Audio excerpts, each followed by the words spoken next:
5 on 5. Ain't no sunshine when my boy Eddie gets skunked. Let's go.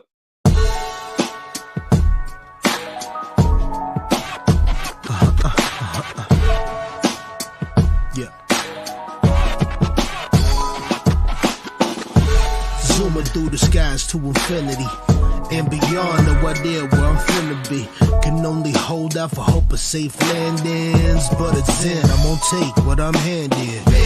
They gawking up at the skylight. It's a bird, it's a plane, oh my god, it's a being up this high, it was always the plan. At the end of the day, it's just me and my gang. It's just me and my gang. At the end of the day, it's just me and my gang. Simple syllabic sonics written about the subject. Supersonic speed, the way people get on it. Sick of infinitesimal problems, slipping through cracks in my conscience. If this beat was a prison, then I'm a convict. I leave the tracks. Oh yeah. Oh yeah, we finna talk. We are finna talk today. Yay. Salute to the chat. Salute to everybody coming through showing love, man. 5 on 5. Usual Suspect Sunday Boxing Podcast. This is the recap, man. Let's go. You know, you influenced everybody. Who was your influence? A boxer named Sugar Ray Robinson.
What's good, YouTube? It's your boy 503 Lion, Hard Hitter Sports and Entertainment, and we back with another live stream, podcast, whatever you want to call it. We here.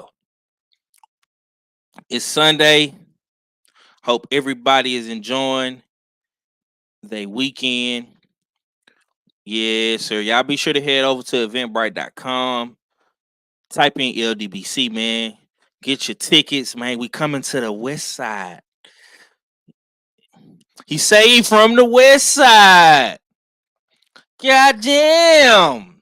Must be two sides. You understand me, man? We coming to the west side of Atlanta. You understand me? Northwest Atlanta, Georgia, man. August.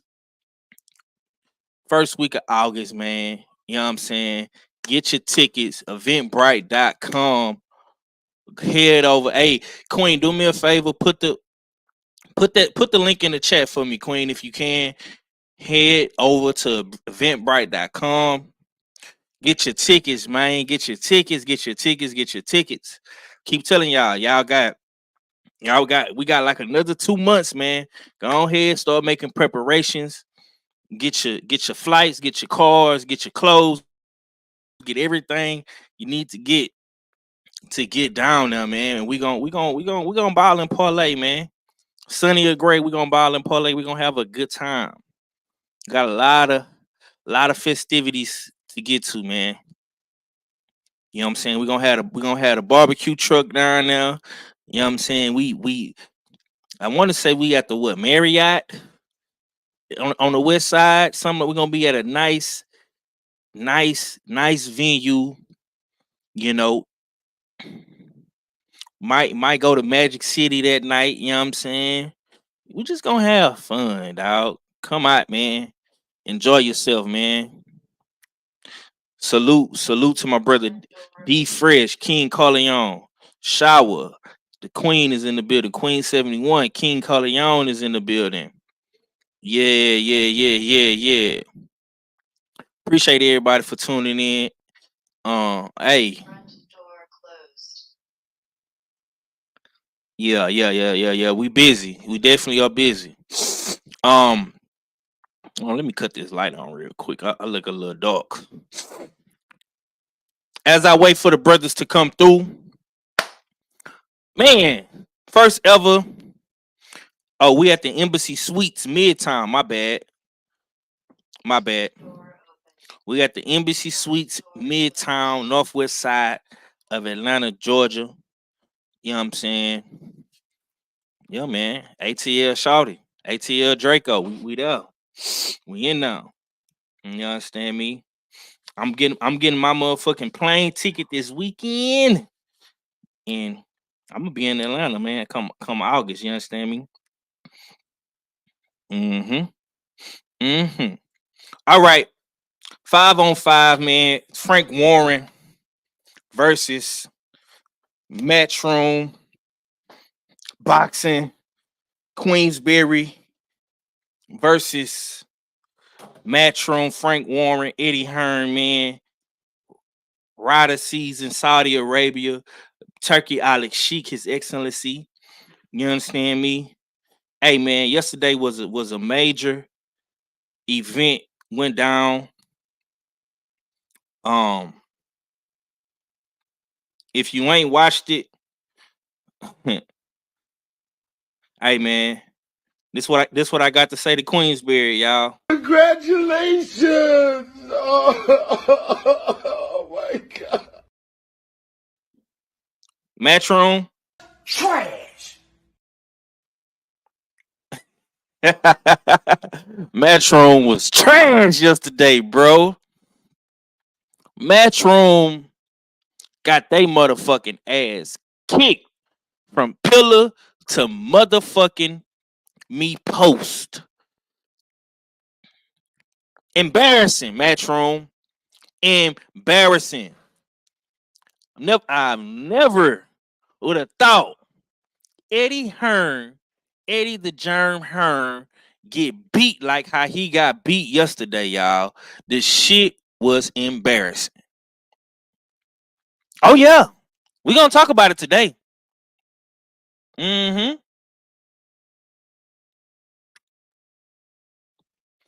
Matter of fact, let me go. Let me pin that comment right there. I'm finna go to my YouTube channel. We're gonna pin that right there. You know what I'm talking about? We're gonna pin that real quick.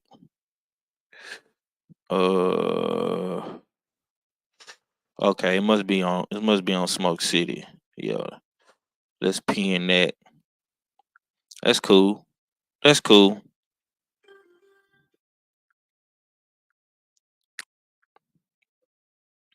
Oh damn, why it ain't? I don't know why. Maybe the chat moving slower over there on YouTube or something. Let's see.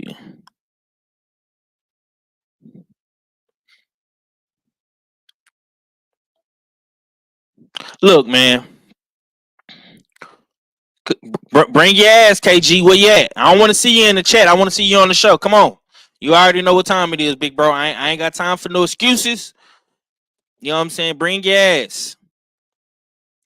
That nigga say give me like 15 minutes. Boy, these niggas ain't shit. Him and Cadillac Red ain't nothing. I'm on time every day for they show. They, niggas they drag their ass on Sunday for 5. But it's cool. It's cool. I was already I came on a little bit later, by 4-5 o'clock. These niggas still ain't here.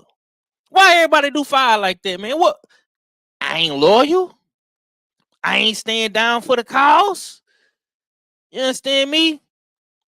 We gonna cook though. Salute to the homie B22. We definitely gonna cook, man. I'm gonna give my brother some time to get up in here. Even though I already gave them niggas like an extra 30, 45 minutes to get in. You know what I'm saying? I got you. You know what, Mahari? See, Mahari, I ain't trying to hear that shit, KG. You know what it is, big dog. You know what it is. I thought the intro was still playing. No.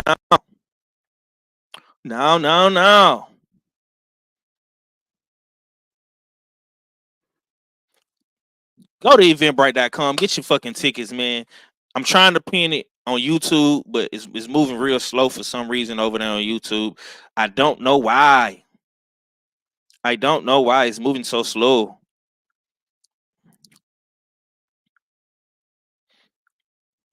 I got you, Mahari. I'm finna send you the link right now, brother.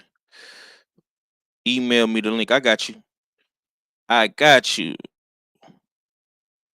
Hold up.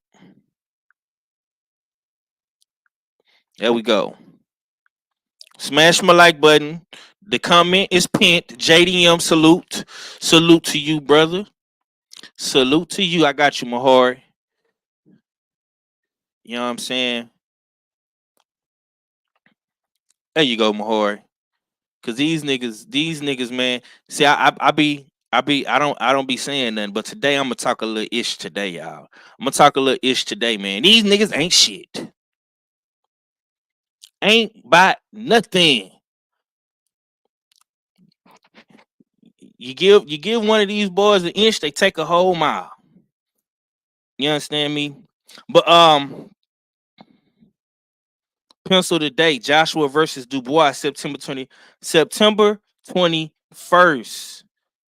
Was leaked today on a UK channel. Ooh, we gonna talk about that. Salute to the man them.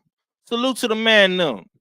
Salute to you, JDM, for giving us that information, man. Me and KG had an offline conversation about this, man.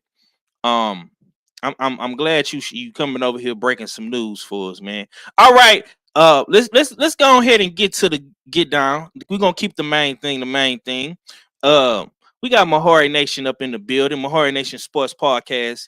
You know what I'm saying? He got a whole bunch of names, but I'm gonna call him Mahari Nation. His actual name. What's going down with it, bro? Man, it's been a minute since I've joined your show. How you doing, man? Oh man, everything is everything, bro. How you feeling?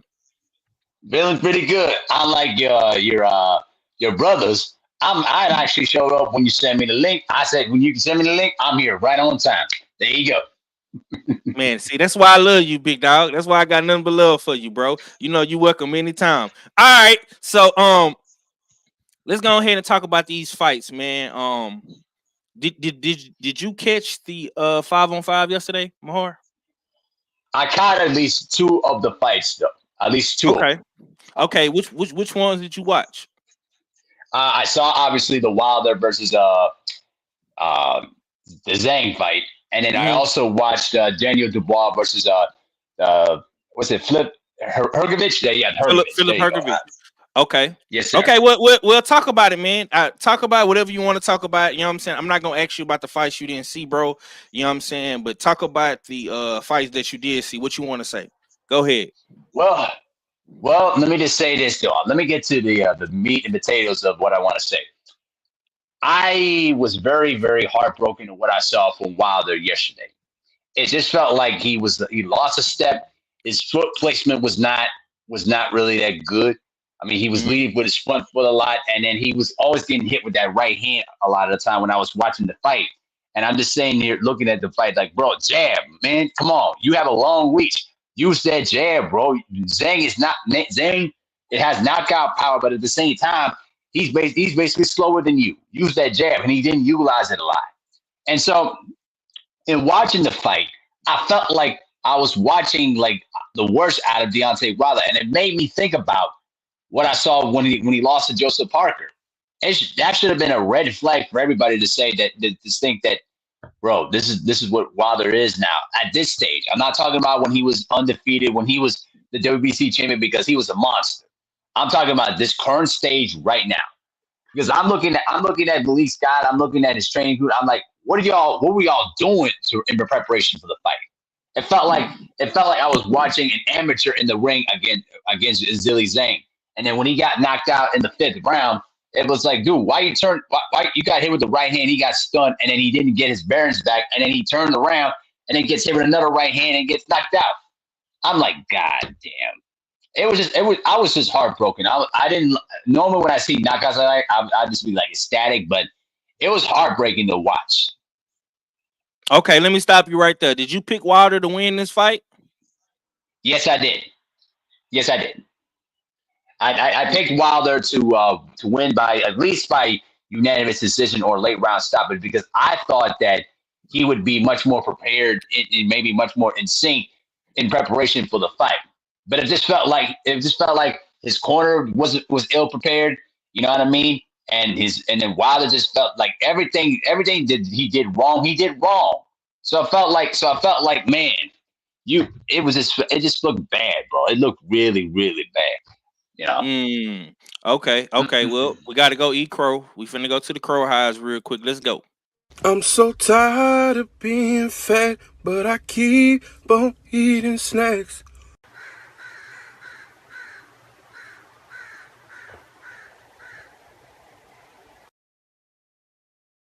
All right. So that's officially our first crow. I gotta eat crow the whole show because I picked Team Matchroom to sweep. Now, I picked Team Matchroom to sweep Team Queensberry. I had it completely wrong. It was actually the other side of the coin. You know what I'm saying? Queensberry swept Matchroom. And I'm gonna come right back. I'm coming right back to you, Mahar. But I'm gonna say this: salute to Shepherd King coming through. He say it was bad. I hated that he lost, but Champ had a good career. It's over. Let me say this: Team Wilder, what the fuck was going on? Let's have a conversation today. We're gonna have an uncomfortable conversation today. We love Deontay Wilder. We have supported Deontay Wilder. We supported Wilder throughout the years. It ain't no hate, ain't no shade, ain't none of that. You know what I'm saying? But what was the game plan for Wilder in this fight? You know what I'm saying? Because I seen a lot of good things in the clips they was releasing. I was seeing the head movement, I was seeing the footwork. You know what I'm saying? I thought Wilder was going to be bouncy. I thought he was going to be on his toes. I thought he was going to use his jab. I thought he was going to give us lateral movement. But immediately, bro, in the beginning of that fight, bro, Wilder instantly started pissing me off because, like Mahari alluded to, he was going backwards. He was letting Zane apply the pressure, moving backwards.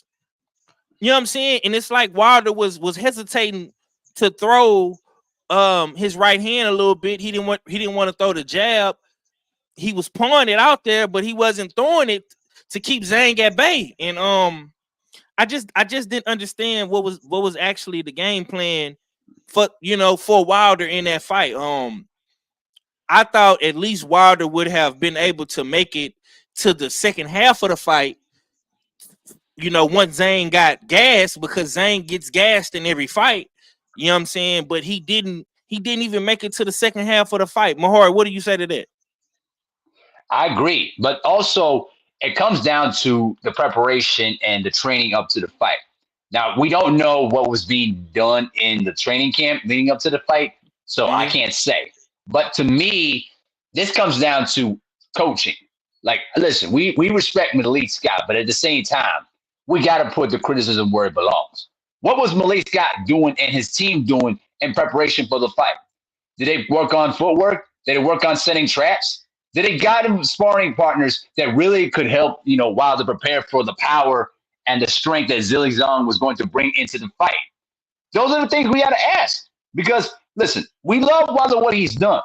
But to me, I think looking back, I think hiring Malik Scott was probably the worst thing that they could ever did to Wilder, because it got Wilder too comfortable into his bad habits. And now you're seeing his bad habits unfold, in the last few fights since the Joseph Parker fight and now this fight against Zhilei Zhang. You know what I mean? So we got to put the criticism where it belongs. Malik Scott's got to eat a lot of crow for this, because how in the hell do you let Wilder fight off the back foot when you're the most strongest fighter, the most powerful one knockout puncher in the heavyweight division? I just didn't understand. Yeah, I mean, you actually made a good point, Mahari, when you said what you said. In terms of Malik Scott. He has taken on a big role in Wilder's camp, becoming his replacement trainer after the Mark Breland situation with Tyson Fury and stuff like that. So he stepped into the fire, but I don't think Mark Breland. I mean, I don't think Malik was per se the best coach for Wilder. Um, it's unfortunate. It's unfortunate because I know Malik Scott. He's a good guy. He's cool and all that good stuff, man. But let's just be real, bro. You 1-4 with Wilder. You only won one fight since you've been training with Exactly. Wilder. You 1-4, big homie. You lost the third Tyson Fury fight. You know what I'm saying? You lost well no, you 1-3. You lost the Tyson Fury, you lost to Parker, and you lost in Zilly Zhang, bro. You only got one win since you've been with Wilder, bro, and that's against Hellenius, bro. You know what I'm saying? So, like I say, this ain't no hate. This ain't no shade. These are just the facts. You know what I'm saying? We love Wilder. We always supported him. We always was, even when he was going through his situation, um, with Fury, we supported him. We backed him. You know what I'm saying? We always showed nothing but love and grace to that team. But let's just be real, bro. Like Malik Scott, I don't think he was the right answer for Wilder. I would have loved to seen Wilder probably train with like a Derrick James, a let's see, Derrick, Robert Garcia. I think would have been a good fit. Sure. Um, it's a plethora of guys, man. I would have loved to see him probably work with Bomac and Team Crawford. Um, it's so many other trainers. I think Wilder could have. Ronnie Shields would have been a good trainer. I would have loved to It's have so had to many. train with Ronnie Shields. Yeah. Yeah, yeah. I mean, Ronnie Shields is probably like one of the best heavyweight trainers there is, man. This side of the state because he's had Tyson, he's had Holyfield. Um, he worked with F.A. Ajaba. He worked with Philip Herkovich, even though Herkovich just took his first loss. You know what I'm saying? Ronnie Shields has been around for a while. Salute to my homie TD coming through, man. What's good, homie? Um, the homie TD say, Mahari, you're wrong. Malik was trying to teach Wilder some things. Um, he wasn't. Let's see. He said Malik was trying to teach Wilder some things he wasn't taught when Wilder first started. He also says, I only think the only criticism I can say about Malik is he might been a yes man, which is not good. Okay. Hmm. Shawa says I heard Bomac earlier and I like that. Yeah, I think Bomac would have been a good fit too. He say both channels watching. Appreciate you, bro. Okay, so the homie TD say you wrong, man. He say Malik was trying to teach Wilder some things he wasn't taught when Wilder first started. What do you say about that? I mean, Well, yeah. what? Let me say this. What do you think, TD? What do you think Malik was trying to teach, and why didn't it translate in the ring for Wilder? I mean, he had 4 fights with Wilder, and he only won one. So what exactly? What is he trying to teach, and why wasn't it transitioning for him in the ring, bro? And you know Go what ahead, go though? ahead. That's exactly, yeah. You know what though? 502. You took the words right out of my mouth because sure he was trying to teach us some things, but what were kind of things that he was trying to teach? And you also allude to the point, TD, that he was being a yes man. That actually is much more of a detriment to Malik Scott more than anything because if you're only a yes man to Wilder, what are you really trying to teach him? What are you trying to implement to Wilder that will help improve as a fighter? And that's one of the big things I have with Malik Scott. All right. Let me tell you something. Being a yes man is the worst thing you could have around in your corner because the yes man type of personality is not going to tell you the truth. He's not going to tell you what you do wrong, what are some things you need to work on, and not going to be consistent of what you got to improve on. So that's what I'm trying to tell everybody. I'm saying that what did Malik Scott really teach to Wilder? Because the last few fights that we've seen from Wilder, we've seen him at his worst. That's my point. Now, listen, I was never in the gym, so I don't know what they saw. The only person that's seen that is 78 Sports TV. But my point is the teaching of Malik Scott really helping Wilder, or is it hurting Wilder? And the ways I've seen from the last few fights, it's been hurting Wilder.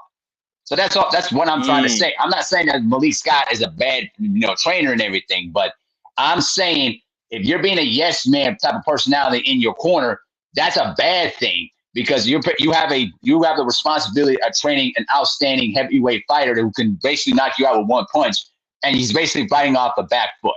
That makes no sense. Okay.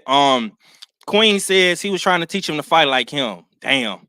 Okay, man, my brother then slid up on me, man. Finally, he on the move again, y'all. My boy KG, what's going down with it, K? What's up? What's up? Am I clear? Yeah, you clear, man. Go ahead and we cooking on this Deontay Wilder situation. We going right into the grease. You know what I'm saying? Right. And it's hot. Go ahead, man. I know you got some shit to say, bro. What was your take on Wilder, man? Oh man, it's a number of things. You know what I'm saying? I talked to Stormy B Man this morning about it, and we talked about the inactivity. We can't blame it on age, because Zhilei Zhang was 41 years old. You know what I'm saying? So he's older. So yeah. A lot of people want to bring up the size and the weight now, and I'm like, you can't bring up the weight now, because at heavyweight you have that damn privy to come in at whatever weight you want to come in at. And we've seen Deontay Wilder weigh as heavy as almost 240 in one fight. You know what I'm saying? So him coming in lighter, everybody, when they said he came in lighter, they said, man, that's when he's his most dangerous. So I was like, okay, we good. You know what I'm saying? And then Zhilei Zhang took a page out of his book and paid attention to where he fell up short with Joseph Parker coming in over 291 pounds. So he came in 9 pounds lighter. He looked good at, you know what I'm saying? Like in him at 280 something, he looked lighter than that. Like I said, his physique, he looked lighter than that. So he looked like he was in pretty good shape. So he took this camp serious. And what I saw leading up for this camp, I seen Zhang looking to work for counters, because he knows damn Wilder's looking to them to set up with the right hand. So he was looking to wait for counters, and Wilder on the other end was training as though Zhang lacked boxing IQ. Like he lacked knowledge or something, that he was going to be rushing forward and pressing forward in an uncontrolled manner. But anybody that knows Zhang, and the older that he got more calculated. So he wasn't going to be pressing forward. He wasn't going to be falling, stumbling over his feet, trying to come forward, looking to fall into punches. So it was going to be a more calculated fight. And I wish I was on the show on Friday, because I was going to break it down and say Wilder needs to get Zhang to go backwards. But at the same time, not necessarily press him forward and apply pressure, but get him going backwards where he can't apply the pressure onto him. Because if he gets Wilder going backwards, we was going to get what we saw in the Joseph Parker fight, him holding his hands, him being gunshot. Wilder has clearly not been shown to throw the egg on short, compact punches. Like, all his punches have extension on it. Like, you see him load up with his right hand. Somebody smart like a Zhang, IQ, is going to say, you know what? I know what to prepare for. I'm not looking to see if I can take the right hand. I'm looking to see if I can defend the right hand. And if I see him load up like he does every time, I'm going to be prepared for it. So to speak to the Malik Scott situation, why hasn't Malik stolen that from him? He still has a fighter that's loaded up with a punch that everybody that has a boxing IQ can see him loading up throwing. He should have been taught, like, if he didn't teach him anything else, he should have showed him different variations on how to throw that straight. Right. How to set up with the straight, but not pawing with the jab. Wilder got caught into the game with them, with Zhang, with the battle of the pawn touching.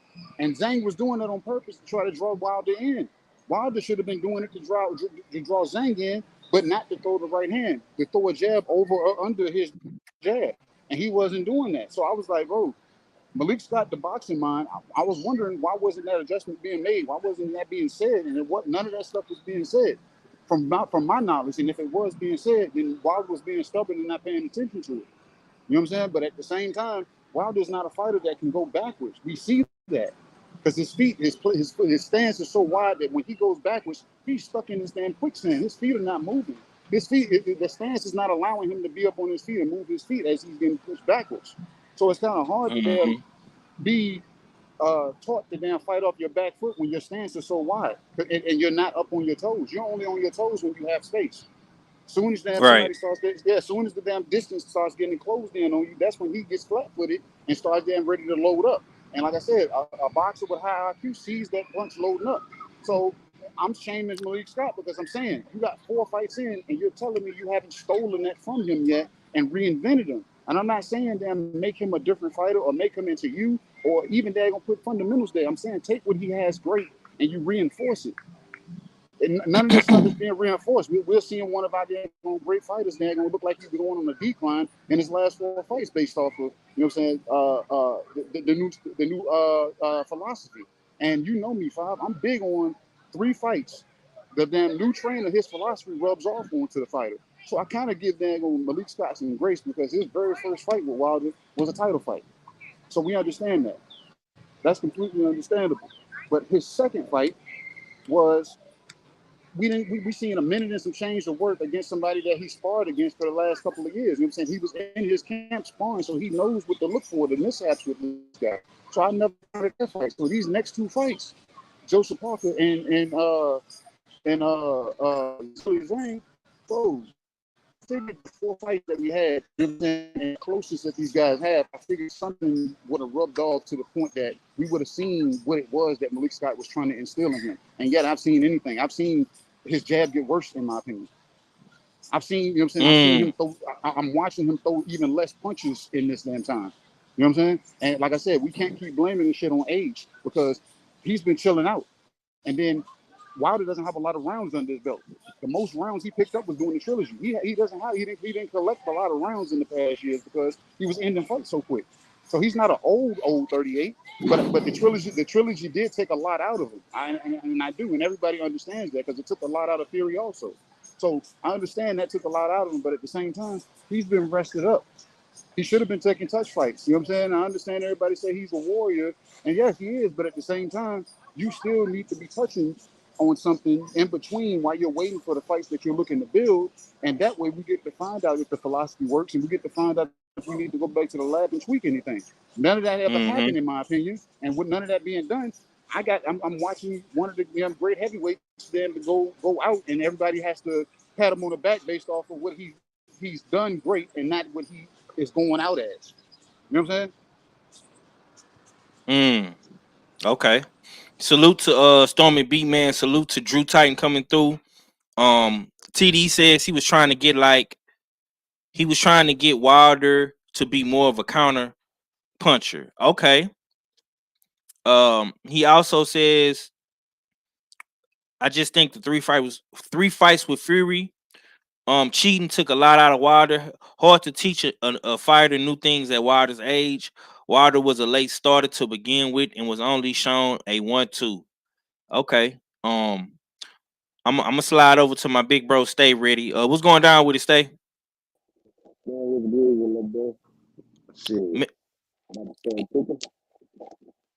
Okay. I ain't see you backstage last night, bro. Was you able to watch the fights? Did you go somewhere and watch the fights? I was there with Forrest watching the fight. I'm okay. I figured you was over there with Forrest. Okay. And I didn't get to jump on the show Friday to make my picks because I was at the OTX fight for Junior, you know, and because of those fights. But I thought y'all was gonna go on early Friday. Y'all gonna go on late, so I guess that's the permanent time schedule. No more 3s, huh? Nah. No more 4 o'clock. No 5 o'clock. Hey, what's up, Stay Ray? It's been a minute since I heard from you, brother. How you been? I've been good, man. Just shit, chilling, enjoying my vacation. Well, I go tomorrow. Today, my last day on vacation. I go back to work tomorrow. Okay. Okay, since we talking about Wilder right now, man, how did you feel about the Wilder fight, bro? You know, I'm gonna be honest with you. I guess because I've been through it so many times, we see all of our great fighters go down like this in their last fight. It's rare that you don't see one of your favorite fighters go down like this. We seen Muhammad Ali do it. Larry Holmes did it. Did it to him. We seen Terry Norris do it to Sugar Ray Leonard. We seen Joe Smith do it to Bernard. We seen Joe Calzaghe do it to Roy. Mm-hmm. Joe Calzaghe, Antonio Tarver, Glenn Johnson, all of them did it to Roy. You know what I'm saying? We all seen our favorite fighters go down at the end of their career. Mike Tyson, what was that white dude? Kevin McBride. Huh? Kevin McBride. Yeah, Kenny McBride. We seen him do it to Tyson. Like we watched all our favorite fighters go down like that in almost like they final fight. So it's like I can't. It hurts, but at the same time, it's like it's a part of the sport. You put yourself in this sport for it's the hurt business. I hate for it to end the way it ended, and I know this is gonna be an unpopular opinion. I don't care. This is my opinion, and I'm just gonna be honest with you. Malik Scott was not a good fit for Wilder. Period. That's exactly what I said today, right here. They great ain't friends unpopular about that and can opinion. stay Ain't friends. nothing unpopular about that opinion. Nothing at all. I'm just being honest. They can be great friends, great stablemates. He can be a cornerman, an assistant coach, but the main coach, no, absolutely not.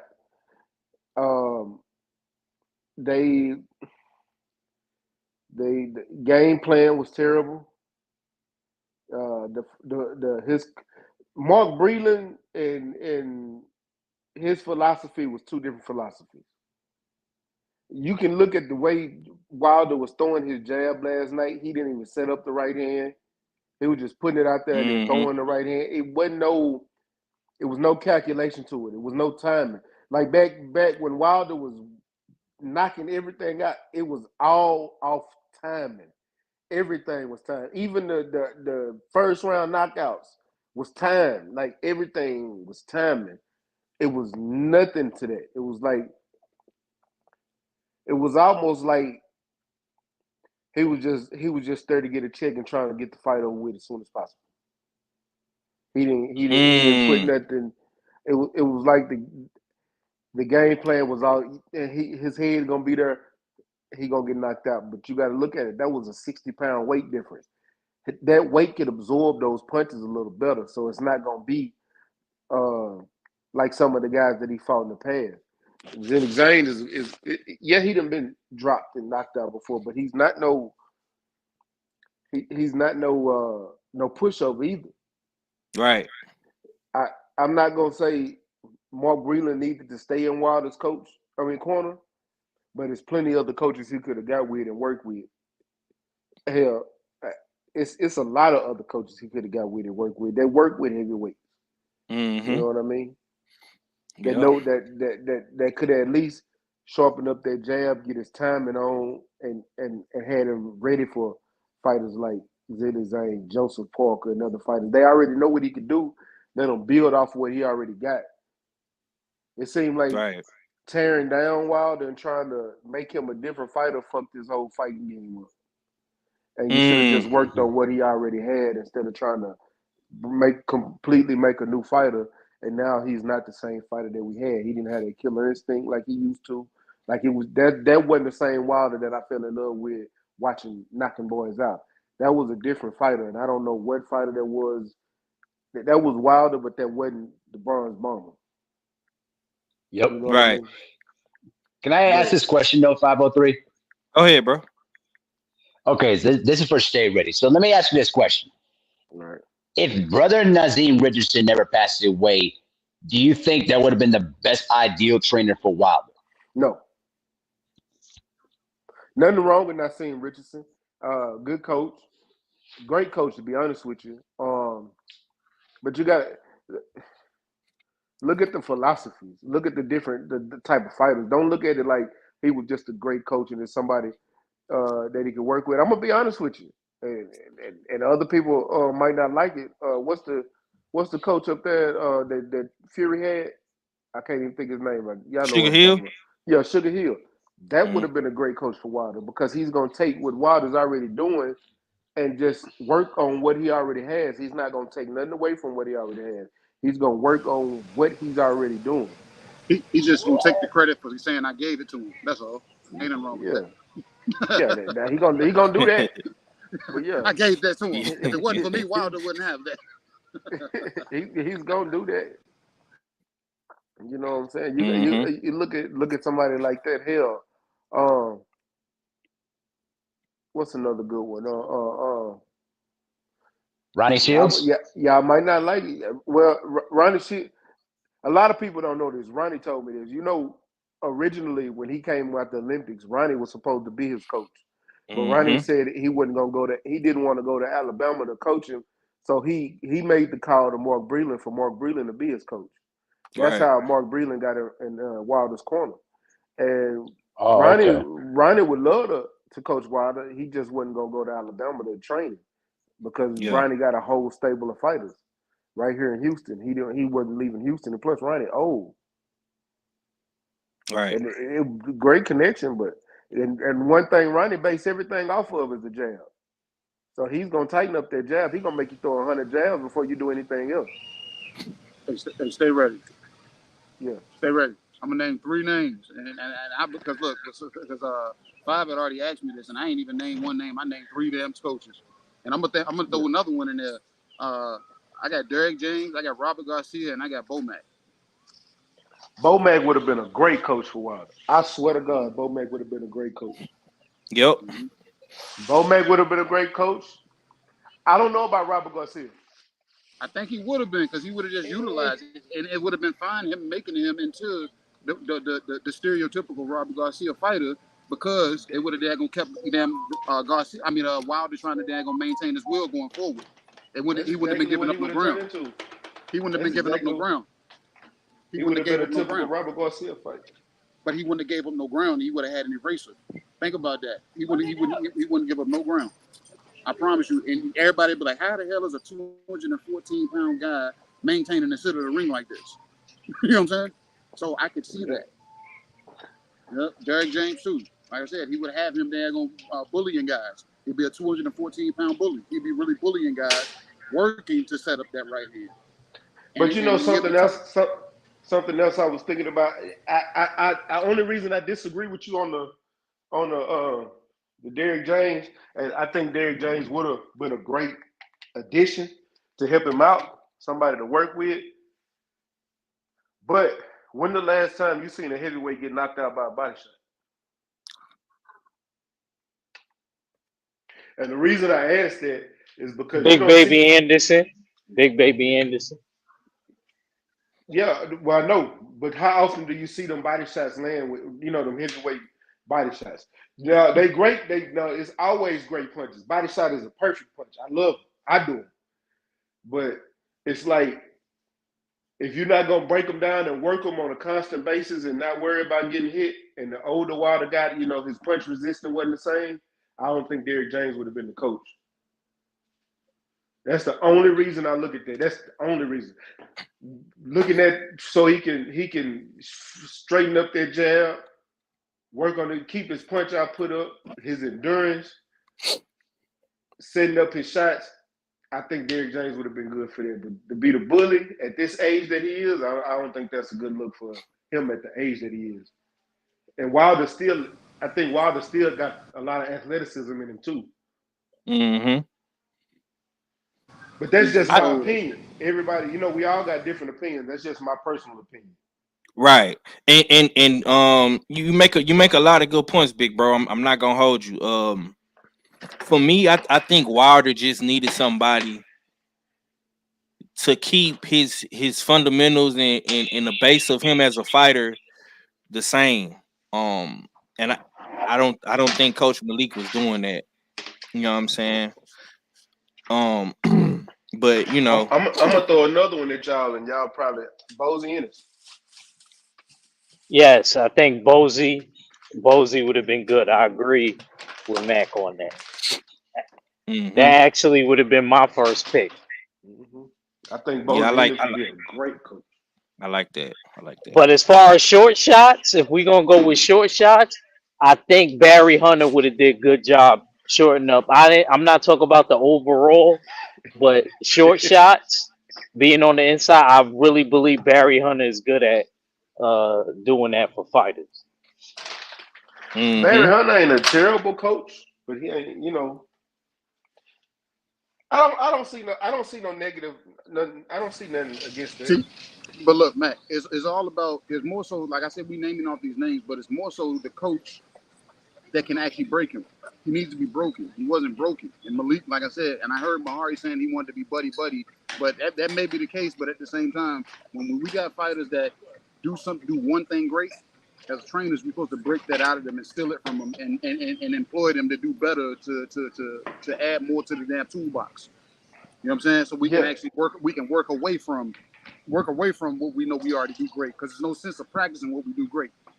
And if we're going to practice what we do great, if we're going to practice what we do great, we add variations to it. And if we ain't doing that, you go. Yeah. You know what I'm saying? I was going to say, I was going to say, well, because if you got something that you do great, I don't want to take it away from you. I want to add on to it so you can. It's all about the variations of throwing it. If your right hand is vicious, let's utilize that right hand in different ways so I can make sure you as effective as possible.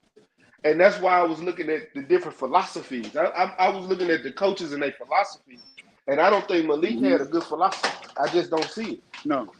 Because I would have balanced him out. I would have balanced him out to the point that y'all would have seen him go on a damn 2 to 3 fight, then going spree of knocking people out with his left hand. Y'all would be like, hold up. And now we put people on radar. Now I can hide him some more and actually train him as far as boxing, because now people have grown fearful of both hands. You know and the crazy part about it, Wilder got a left hand, like you said. We've seen him knock people out with his left hand, so we know he got one. The first time he fought Ortiz, he dropped him with an uppercut. When the last time y'all seen him throw an uppercut? He threw it twice yesterday. That fight. Twice yesterday. That was it. Twice. And he threw it from an awkward position. You let him get in so close, and when you threw it, you couldn't land it and he didn't even. And Zhilei Zhang ain't have no defense. Nope. All he did was throw his hands up every time you threw the right hand and look punches off. That's all he felt he needed. Like I said, he's not going to overexert himself. That's what he wasn't going to do. I ain't going to overexert no energy, because I already don't throw a lot of punches. So anything Wilder throws back, let it slide off, let it glance off. Because look, he can see him charging up with the right every time. So I'm preparing myself for it. Yeah. So he ain't had to really utilize like really, really technical defense. And every time you hit him, he braced himself. So he was ready for it. He was ready for it. Man, let me say this. Every puncher in boxing that has a devastating right hand normally sets it up off the jab. That's just basic fundamentals in boxing. That's, the 1-2. He used to do that, Bob, when he was with Mark Breland. Because Mark Breland was that type. People ain't gonna like it. People ain't gonna like it, but that's the God honest truth. It's 100% true. It used to be pepper, fire. Pepper, fire. Yep. Exactly, and it worked. And it worked for years. I watched it. Worked for years. And last night, watching that fight yesterday, he didn't even use the jab as a rangefinder like he used to either. He was throwing it. He was throwing it quick, and it was soft. He was throwing a jab soft. He used to throw a stiff jab. He was throwing it soft. That was I can't even explain it. To me, I'm gonna say this. From what I seen, it was more so like a pawing jab. Like he was just pawing it out there. You know what I'm saying? It wasn't. He didn't have no velocity behind it. He didn't have no real range behind it. He was just pawing it. You know what I'm saying? Just putting it out there in front of Zhang. And Zhang didn't respect it because you wasn't peppering him with the jab, bro. You know what I'm saying? He was just doing this, just pouring it out there. Like, nah, bro, you gotta throw that motherfucker. Look, right. That was the kind of jab that you draw an opponent in that has a low boxing IQ. Guys that'll look in the field like, oh, he ain't strong. He ain't strong. I'm about to jump in on him. Zilly Zhang want that guy because he's too smart. They had, you know what I'm saying, has a high boxing IQ, not to just jump in because he sees the setup. He sees the play. I see you trying to draw me in with this little weak stuff. I'm not gonna bait off of that because I know you still dangerous with your right hand. So it wasn't a good play because Zhang's boxing IQ was too advanced for that. Yeah. Okay. Let me go to my brother Act Reacher. He haven't got a chance to cook yet. Whatever, bro. Salute to the chat. Salute to the guys coming through. Y'all smash the like button. Usual Suspect Sunday Boxing Podcast, the recap. We waiting on Cadillac Red to pull up. I don't know what red is that. You know what I'm saying? But we gonna keep cooking. You know what I'm saying? Ack, I'm gonna come to you, bro. Whole damn face in it. Probably so. Ack, what was your take on the Wilder fight? We're gonna work our way back down to the rest of the fights. After this, we're gonna talk about Herkovich and Daniel Dubois. But go ahead, Ack. I'm gonna keep it real, bro. As far as Wilder, I agree a lot of. Stay ready. Go on mute for me, big bro. You got a little noise in the background. I know you over there. It could be me. It could be me. Oh, that ain't you. Okay. It could be me. It could be me. My bad. My bad, bro. I'm around my Mexican brothers, and they throwing a cookout. Hola, ¿cómo estás? ¿Cómo estás, amigo? So, yeah, man. Like, I feel like the Wilder fight, it was a winnable fight to me, man. It was a winnable fight. I thought the philosophy, kind of like what KG was saying, and I kind of kept talking about that with the training. You know, I kind of wish Wilder would have added somebody to that corner. You ain't have to get rid of Malik completely, but you had to get somebody to be the main person in that corner and just have Malik on the sideline. You see, Scrappy Ramirez don't even got Malik as his head trainer. He just like the assistant trainer. So Scrappy could do that. I you know, it's always gonna be love there. You ain't got to take him out of there. But I felt like that was mainly the problem. Like, I agree with him just peppering the jab and where everybody was talking about, and the right hand didn't have as much. What's the word that I'm using? It didn't have that sting that it used to have back in the day. You know, I felt like Wilder, he was being real timid, which I'm not completely mad about because we know Zilly Zhang is a vicious puncher too if you let him. But he started to see and be able to read Zilly Zhang anyway on what Wilder was trying to do. And that's why the counter with the right hook, you know, it hit Wilder and then eventually threw another one. And, you know, we seen what happened. But I feel as though all of that could have been avoided with the right teachings and training camp. You could train. Training is to get in shape, but you need the trainer to also be a teacher, you know. So it's a difference between training and getting taught. And I don't know if Malik is that guy. I like Malik as a person. You know, I'm not gonna get at him. He's a great guy and stuff like that. But how seriously did we take this? Somebody showed me that he got an OnlyFans. So that made it even I gotta keep it real, Bob. That made it even worse for me. Like, I don't want a coach that got an OnlyFans. We ain't got time for that, bro. We gotta win fights. I'm gonna tell you, he had an OnlyFans before he started training, him and his wife. That's been for years. Okay. But still, bro. It's like, come on, bro. We got to put everything into these fights. Like, all of those fights is important. Joseph Parker, the third Fury fight. This fight was Zilly Zhang. I know my bro wanted to capture Undisputed, and I believe he could still capture it. But I don't think he could do it with Malik Scott as the head trainer. I'm not saying he got to get out the corner, but as the head trainer, I believe, you know, it was a lot of things there that he could have told Wilder and made certain adjustments, or maybe he's just not the guy that could resonate and get through Wilder. because they're so cool and they're so tight. But to me, I didn't think it was so much a Wilder. It was Wilder. It's partially Wilder. I'll take that back. It was partially Wilder, but I also think that it was the corner also. I don't think the full blame goes on Wilder. I think the corner failed him too. And sometimes corners could win fights.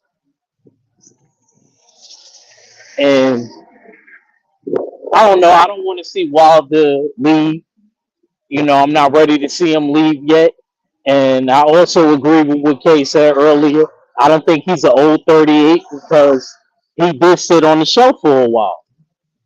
So he's not really a full 38 because there's been a lot of times where he wasn't really even fighting like that. I don't think there would have been nothing wrong with Wilder taking a few touch-ups before a lot of these big fights. I think Wilder is one of those type of fighters where he has to get touch-ups and then fight dudes. There's certain fighters like that. They have to get touch-ups, then go to the big fights. You can't just jump out there like that. And I think Wilder is one of those guys where a touch-up ain't nothing wrong with it, and then you jump out there. But, his jab wasn't effective. The right hand was null and void. Zhilei Zhang, he kind of just had his way with him, and he was met with no resistance. So I don't know what's next. Hopefully Wilder don't retire. Hopefully he actually could get somebody that could really work with him in his corner and make things happen if he's not choosing to leave. If he's choosing to leave the sport, he made his money. I'm not mad at him, do his thing. But I don't want to see him go out on this type of note, me personally. That's all I got for him. All right, man. We're gonna keep shit pushing. We've been talking about the Wilder situation for a little minute. You know what I'm saying? Let's move on to Filip Hrgović, Daniel Dubois. Daniel Dubois got the stoppage. I want to say that was what round was that? Was that round 9, round 10, something like that? You know what I'm saying? Let me pull it up real quick just to be sure. Let's see. Yes, it's yeah, I don't know what round that was, but Daniel Dubois got the he got the stoppage though for TKO stoppage for Daniel Dubois. You know what I'm saying? He looked it great in against Filip Hrgović, man. I think Herc just I think Herc just underestimated this dude. He definitely blew his load, man. Daniel Dubois has gotten better. He's improved. He's been on the up and up since the loss to Joe Joyce, and he also had a controversial loss to Usyk. You know what I'm saying? And now he is the 8th round. It was the 8th round, Bob. Eighth round. Appreciate that, bro. Yeah, it was round 8. And play us South Crow. Play us South Crow. Because we both pick Hrgović. You can play me my crow. I'm cool with that. I disrespected Daniel Dubois. Okay, here you go right here. I'm so tired of being fat, but I keep on eating snacks.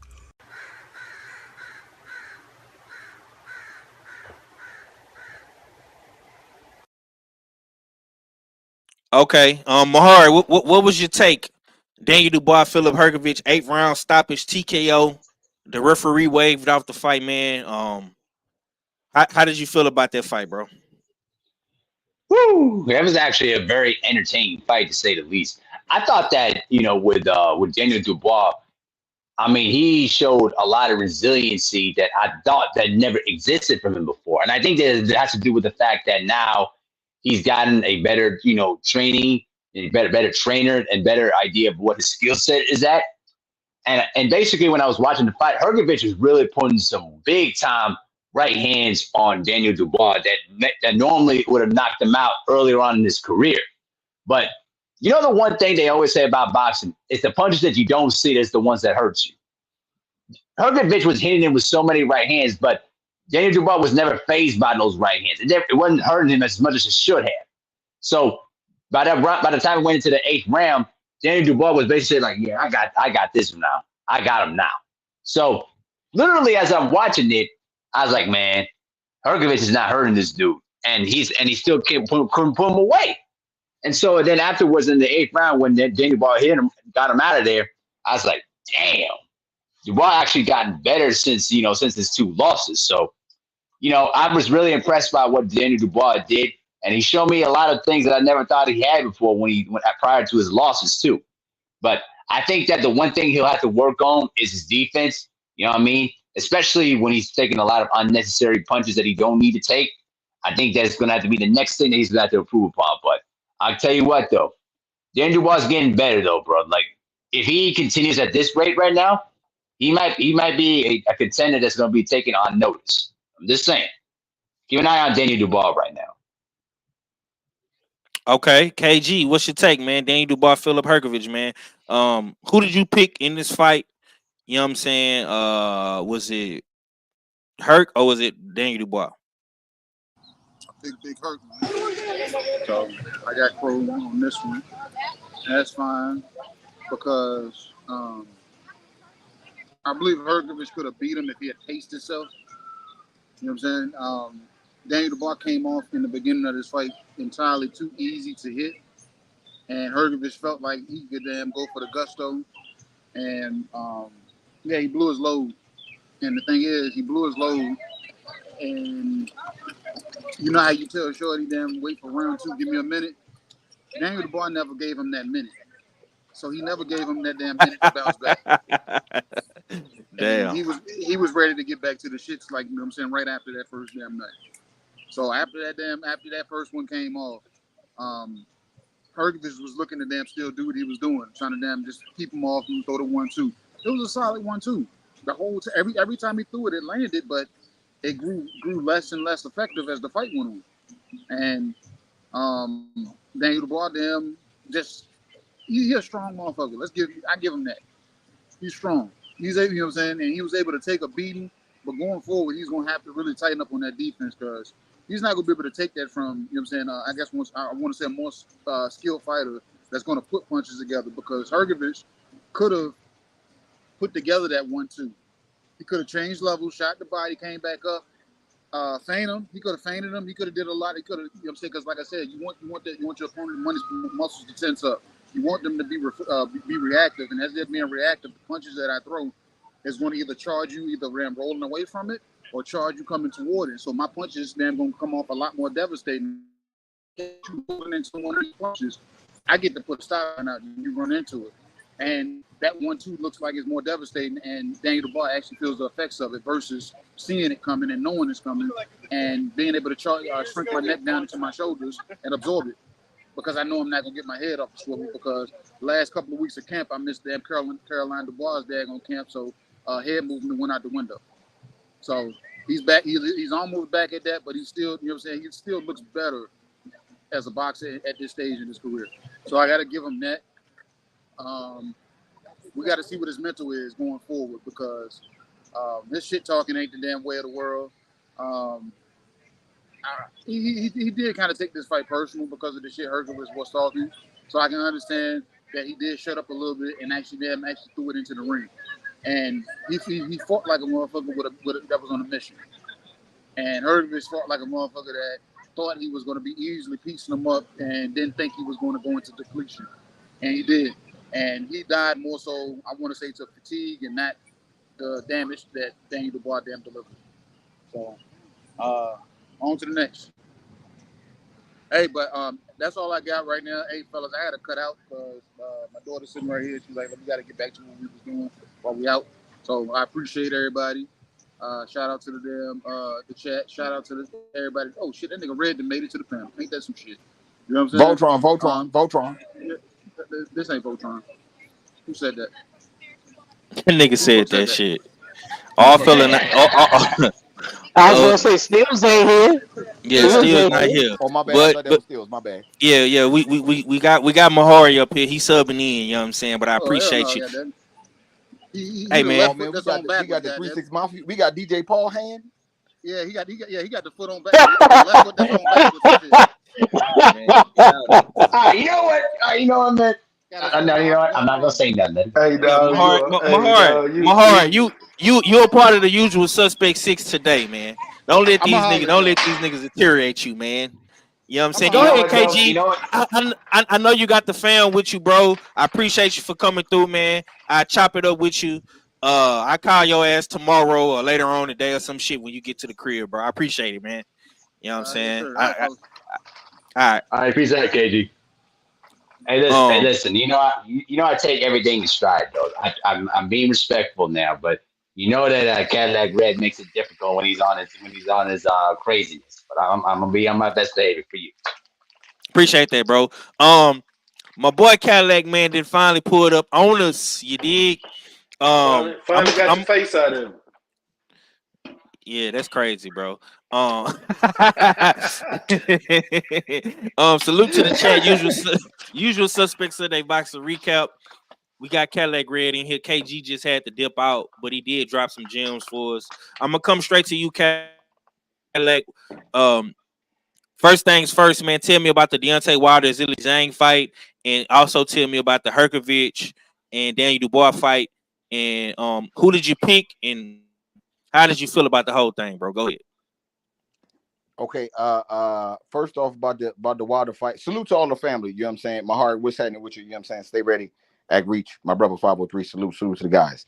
Yeah, man. The Wilder fight was kind of upsetting. I don't know. The hook came in, tapped his nose, and then made him turn, and then it was all she wrote. I mean, it is what it is, man. The guy's giving it all to the sport. I'm not upset at his career at all. We talked about this before. I'm interested to see how fast or how many days of dark days of boxing that we have in America at heavyweight. But yeah, I'm definitely looking forward to the next guy to take the mantle. Deontay Wilder's done a great job. I salute him. But you know what I'm saying? You know, everything has a time, and you know, it is what it is, man. Salute to the champ though, for sure, man. That's still my champ, no matter what. Daniel Dubois. Okay. Daniel Dubois, Hrgovic. I picked Daniel Dubois to win, and honestly, from Daniel Dubois, that was the only win I had the entire day. I got my ass whipped yesterday with the girls in flag football. I lost all the fights on the card, including including the Wilder fight. You know what I'm saying? And I was rooting for Wilder heavy. Angel Reese lost to Caitlin Clark. Damn show did. Angel Reese lost to Caitlin Clark, and then that's a fact. Yeah, and yeah, that was all my losses that I suffered yesterday. I could not wait. 11:30 last night, 11:15.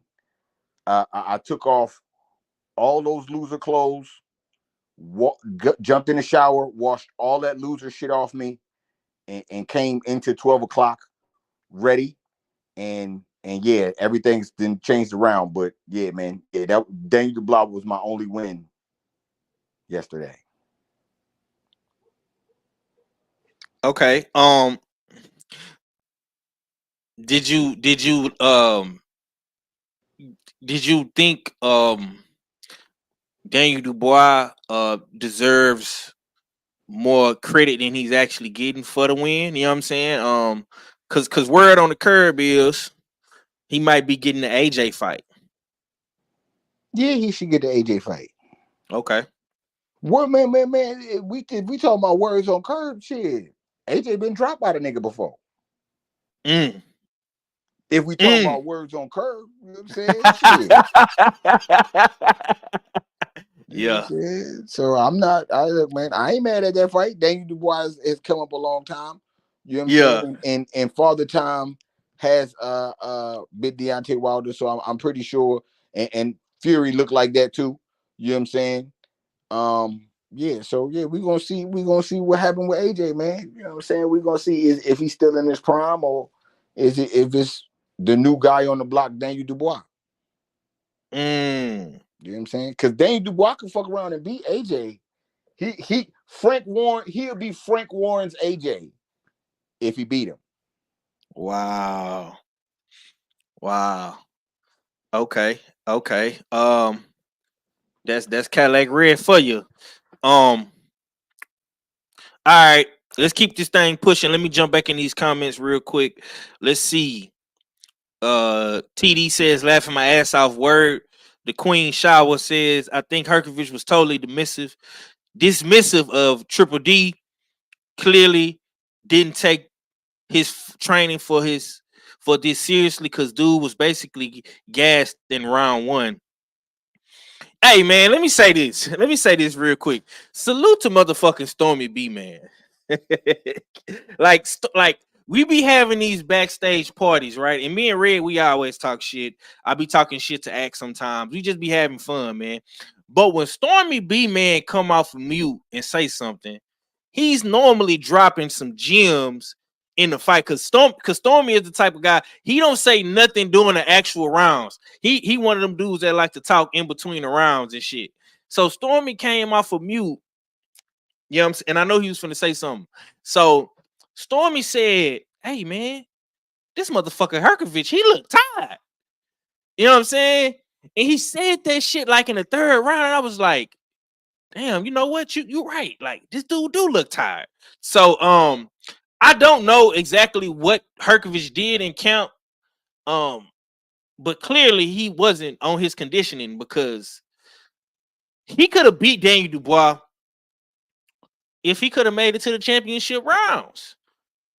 That's just my opinion, man. I don't think he took Daniel Dubois seriously. The evolution of Daniel Dubois is right in front of us, man. He's grown up.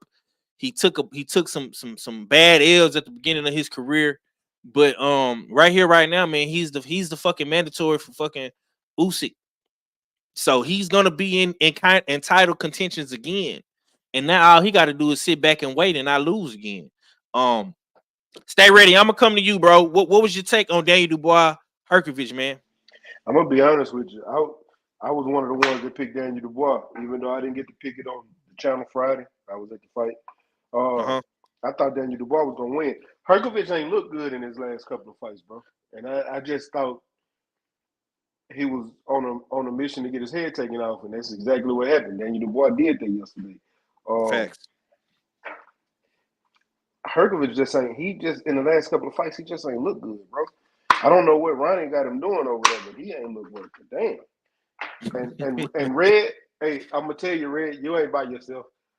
I only picked him and Bivol on yesterday's card. I lost all the rest of them. Man, Hey, man, Bivol don't count, though, Bivol don't count, man. Oh man. Oh, so if Bivol don't count, I lost everything yesterday. Hey, look, bro, look, hold on. look. Well, I'm gonna say this. My Astros won yesterday, goddamn it, because I was watching the Astros in the fight at the same damn time. 5-2. Look. So I got 2 wins. Look, bro. I didn't get none of them right. Stay ready. None of them. Not one. At least one of y'all niggas, y'all got the Daniel Dubois shit right. Nigga, I picked Team Matchroom. The whole team, man, bro. God damn. So hey, don't feel bad at all. Do not feel bad. I will say this though. Shit right. Damn. Not now. Not now, not a pick, nigga. Hey, you know what pissed me off though? I'm gonna tell you like this. I picked all the black fighters because I'm like, nigga, I don't know who this Muhammad nigga is. Nigga, Elmo gonna beat this nigga. And then I'm like, Nick Ball, I seen you fight. Man, I ain't think they was gonna cheat my nigga. So I'm like, Raymond got this. Man. Did you see Raymond winning though, Matt? He won the fight. Okay. I thought I was going crazy. I thought it was just me. Shit. I don't. All right. Raymond ain't win that fight, dog. Bro, he won that fight. Thank you. Me, so it's me, you, and Kano is the only ones that seen it that way. All right, cool. All right, I'm cool with that. I'm still gonna eat my crow, but I still think he won that fight. We'll talk about it, man. Man, look, man. You know what I'm saying? I don't really want to be the one. I know y'all like to say I hate, man. So I'm gonna just go ahead and say it, man. If you go out to motherfucking Saudi Arabia looking like a nappy headed ass nigga, ain't nobody gonna give you no victory. If it's a tie, you got 49. If it's supposed to be 50-50, you got 49 with that nappy ass shit on your head. You supposed to get braided up or something, be a fly nigga out there. Everybody fly, talk about alhamdulillah, and you out here looking like you about to ask for change. I'm gonna say this. Oh, that's right, crazy. My bad. That's he couldn't bring a stylist out there, Red. Couldn't bring a stylist out there. You supposed to get your hair done before you leave then. Facts. I wear the ponytail a lot, nigga. But if I know I got pictures or we going to the meet and greet or we doing some shit, my shit gonna be done, nigga. What the fuck? My bad. Go ahead, stay ready. Go ahead, bro. I'm done. Man, look. I'm gonna tell you like this. Like, most NBA players, and I'm using them for example. How many NBA players that ball, that's ball, have they hair done? None of them. Only one you can count is the people that got bald heads and motherfucking Allen Iverson and Jason Tatum. They rare. Everybody else who always had a crispy ass lineup were role players or bench players. Ask Jalen Rose. Yeah. My man got a point. No, but that's basketball. Hold on. You talking about an 82 game season and some shit you performing in one night. You had 3 months to prepare for. This nigga had 6 weeks. Ain't no, hold on. I put okay. You right when niggas is balling, but when it's draft night, all these niggas got the crispy. That's draft night. Nigga wasn't get drafted. He already drafted. You got one night. You doing this for one night. You got to come out there looking fly, nigga. All these rich fly niggas out here, and you out here looking like this. You look like you ready to get robbed. Man, I'm not gonna lie, bro. I don't know what the trend is in boxing or something. Maybe these dudes is following behind Tank with the afro and the braids and shit, bro. But me myself personally, I miss when niggas rock the clean fade with the waves, man. I don't, you know what I'm saying? I don't understand why these niggas got these nappy froze. I'm with Red on that. You know what I'm saying? I don't understand that shit. Red, but shit, nigga, yeah. I don't give. I'm not the nigga that's gonna see. I'm not the style police. I don't give a fuck what you were. Nigga, go in that motherfucking no, stay ready. I just don't care. But this what I'm saying though. And you feel me on this. I'm not saying that he can't wear that shit. What I'm saying is, if you was fighting in America, you was fighting at home in Jersey, or you fighting in Vegas or somewhere, and you want to wear the fro that night, cool, right? But when you stepping out, if I'm stepping out with Stay Ready, you know what I'm saying, and 7-8 and 503 and all the fellas, and we stepping out, and everybody looking fly, I'm not gonna have no Crocs on my feet. But see, you look what you're telling me. I wear Crocs. About stepping out. No. I wear Crocs though. I wear Crocs. I think they're comfortable. But when we all going out, I'm not gonna wear them. I can't wear Crocs, bro. Not that, but I'm just saying though, not that time. Now when we go, you know what I'm saying? It's time and place for shit. You out in Saudi Arabia with all that money and all that fly shit. Just saying. I'm just saying. Do it, bro. Y'all, you still at the same time, you still worried about his fit or how he dress. I don't care. Because you know why I don't care? I'm gonna tell you something. The ugliest niggas and the niggas with the worst fit be the niggas that whooping everybody ass, and we talking about the fight game. I don't give a fuck about what you got on. Yeah. But I'm gonna say this, man. For me, I feel like Raymond, and we could hold on. Before we get to Raymond Ford, you gotta get Act. Give me your take on did you cook on Daniel Dubois yet, Act? Nah, I didn't. Go ahead, bro. My bad. Go ahead. Give me your take on her. Nah, it's cool, bro. Yeah, go ahead. I was driving back on. But I'm gonna keep it real, man. Like I thought Daniel Dubois looked great. I gotta be honest with you. I think he beats AJ after what I seen last night. What? Yeah. That way. Like my Texas brother say, that way. Yeah. I think he beat AJ. He already like did his thing with him in sparring. And like I said, not only just that, he's been on a good, steady diet these last couple of fights. He's been fighting real high caliber dudes. So that right there, I should have picked him off of that. I only got 2 right also myself in this. The rest of them I got wrong. So, this was one of them that I got wrong. I gotta keep it real. He did his thing, man. He set a constant pace. He didn't let Herkovich get comfortable at all. In the beginning, I thought Herc could get it because Herc was landing at 1-2 at will. He was landing at 1-2 at will. But Daniel Dubois ate that for breakfast, lunch, and dinner and kept coming forward. Maybe he threw possibly one body shot that I seen, but it didn't even matter. It opened him up, cut him on both sides of his eyes. All that trash that Herkovich was talking, it was null and void because Daniel Dubois wore him out to a point to where they stopped the fight. So I gotta give Daniel Dubois credit. I should have rolled with him. I seen that he was in good shape. He came in good shape. It showed he wasn't tired at all. And as far as Herkovich, I don't know what's next for Herkovich. Herkovich, I don't know. He don't look like he gets in good fighting shape. So I don't know. I think it's going to be a decline for Herkovich after this. And I do want to see AJ and Daniel Dubois next. I think Daniel Dubois wins. I'm picking Daniel Dubois in that AJ fight. Okay. Mahari, did you speak on the Daniel Dubois Herkovich situation? Yeah, I already did. Yes, I did. Okay. I'm just making sure. Okay. Salute to Daniel Dubois. You did your shit, bro. Real quick, let me ask y'all a question. Go ahead, bro. Go ahead. With Daniel Dubois looking good like that, and I agree with Ack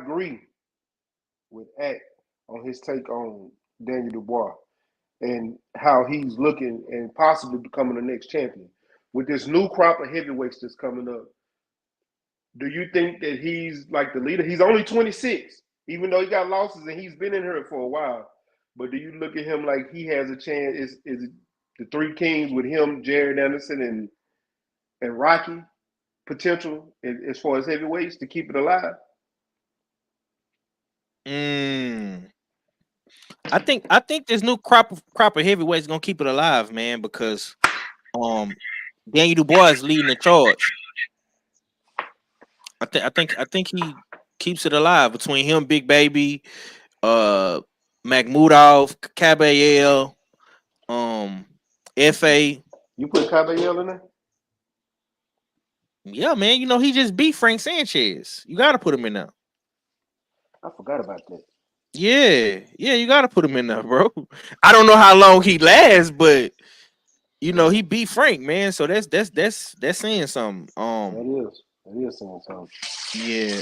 So for me, I like this new era of heavyweights, and it's mostly the Europeans that's dominating right now. So America got to step in and make some statements, man. That's why I want to see what Big Baby gonna do. Anybody else want to chime in on that? What you got on that, Mahor? Nah, that's all I got to say. That's all I got to say for now. I think the new crop of heavyweights is going to keep it together. I think that Daniel Dubois will need to work on his defense if he's going to be an elite contender, but he's on the up and up right now. So he's got some good momentum going. Yeah, for sure.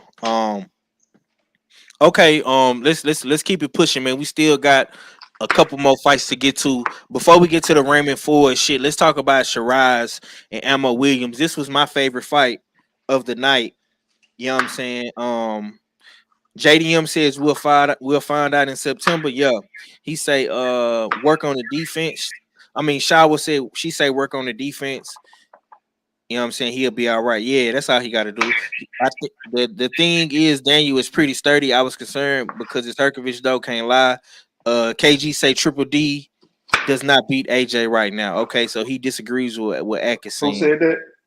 KG. Okay. Let me find out KG low key coming to an AJ bot fan, man. since I think it's the Derrick James in it. It gotta be, bro. Okay, Hamza Shiraz, Ammo Williams, man. Hamza Shiraz also gets the knockout, man, and this is when we started to see the separation in between Queensberry and Matchroom, because Hamza Shiraz was the captain of Queensberry. He got a stoppage, so they got 4 points. They got 4 points, and it went up 4-0. And at that point in time, Eddie Hearn was biting his fingernails. You know what I'm saying? He probably went in the back and hit the hookah or smoked him a cigarette or something, because his nerves was real bad. Good fight though. Good fight. I liked the ammo in the beginning stages of this fight, but Shiraz, he stayed poised. And he fought at his pace and his range. He was able to keep ammo at bay with the jab.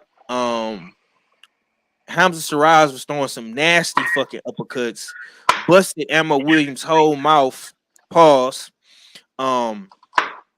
You know, he was leaking out the mouth, leaking from the nose, and he had a cut as well, man. You know, I said this yesterday backstage with Ack. This dude looked like a fucking Fight Night champion created fighter. You know what I'm saying? And I told people Shiraz was the truth, and I think people finally getting to see that. Because Ammo Williams wasn't no bum. He was just an unproven prospect or contender, whichever one you want to call him. You know what I'm saying? But Shiraz definitely is gonna be at 160, and he's gonna be a problem. I definitely want to see him in the mix with Carlos Adames, Janabek, and all of the other guys at 160. Stay ready. I'm gonna come to you, man. I know Ammo. We know Ammo from Houston and stuff like that, and he live in Houston and shit like that. What was your take on the Hamza and Ammo fight? He didn't know how to listen to his coach. He didn't know how to listen to his corner. He also don't know how to fight on the inside. Ammo is a mid-range fighter. He don't know how to box on the outside, and he didn't know how to get on the inside. You're fighting somebody that's rangy like the other guy. He didn't know what to do. Like he had his moments in the beginning, even when he hurt him, but he was active, he was bouncing around, he was moving. But when all that stopped and now you gotta bite down, he didn't know what to do. Corner telling you exactly what you need to do, but you didn't know what to do because you've never had to do it before. Most of the fighters you fought are either your size or a little shorter. Because Ammo's what, about 5'9", 5'10". You're fighting somebody that's 6'3". And now you gotta figure out how you're gonna touch him. You get on the inside and you're just throwing whatever. You're not making no punches calculated. You didn't use your jab. When you doubled up on your jab, you didn't go inside like you were supposed to. You had those. You blinded them. You didn't take the opportunity to get on the inside. You didn't try to break his guard. Cause now I will give him that. Oh boy had a tight ass guard, but Ammo never tried to break his guard. He never threw an uppercut when he had open opportunities to work when he was working on the inside. It was like he didn't know what to do. He was a deer in headlights. And Sharif was just sitting there picking his shots, fighting smart, fighting from a distance. When he came inside, threw his uppercut, make him get up off of me, get back to the range I want you at. And he fought smart as shit. Ammo just got to get away from Kevin Cunningham. As much as I don't like Kevin Cunningham was giving him great pointers in the ring in this fight. But I got to ask you, did Kevin Cunningham teach you that in camp? Did he show you how to fight an inside fighter? Did you spar taller fighters so you can work on that, work on getting to the inside? You know, was that what your camp was built off of, or was your camp built off of getting ready for this fight, sparring to have you ready for this fight, and just going in there fighting? It don't look like you worked on anything. So I get away from Kevin Cunningham.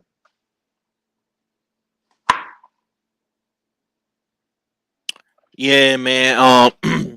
I like what Kevin Cunningham was saying. Look, man, you got to get on the inside of this motherfucker, man. You got to slip and slide, baby. You gotta slip and slide. He was saying the right shit. Hey, bro, as much as I hate Kevin Cunningham, he don't normally say shit that I agree with. Because I'm like, goddamn, you a cheerleader. Nigga, get this motherfucker some instructions. But he was actually telling him, look, get on the, man, I don't know what to tell him, man. He got to figure it out. Yeah, man. It is what it is with Ammo. Cadillac, I'm gonna slide over to you, man. Now I know you haven't seen Shiraz, but based off what you seen yesterday versus Ammo Williams, are you a newfound fan of Hamza Shiraz? What was your take on the fight, bro? I felt like 503. You said it best, man. That nigga Hamza Shiraz is like a creative player. Mm-hmm. Me.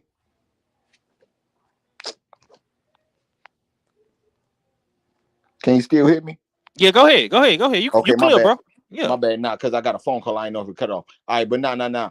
He did like a creative player at out there, man. He don't look like it's fair. He tall as shit, and he know how to use the jab. He fight like you would want the Tower and Inferno to fight.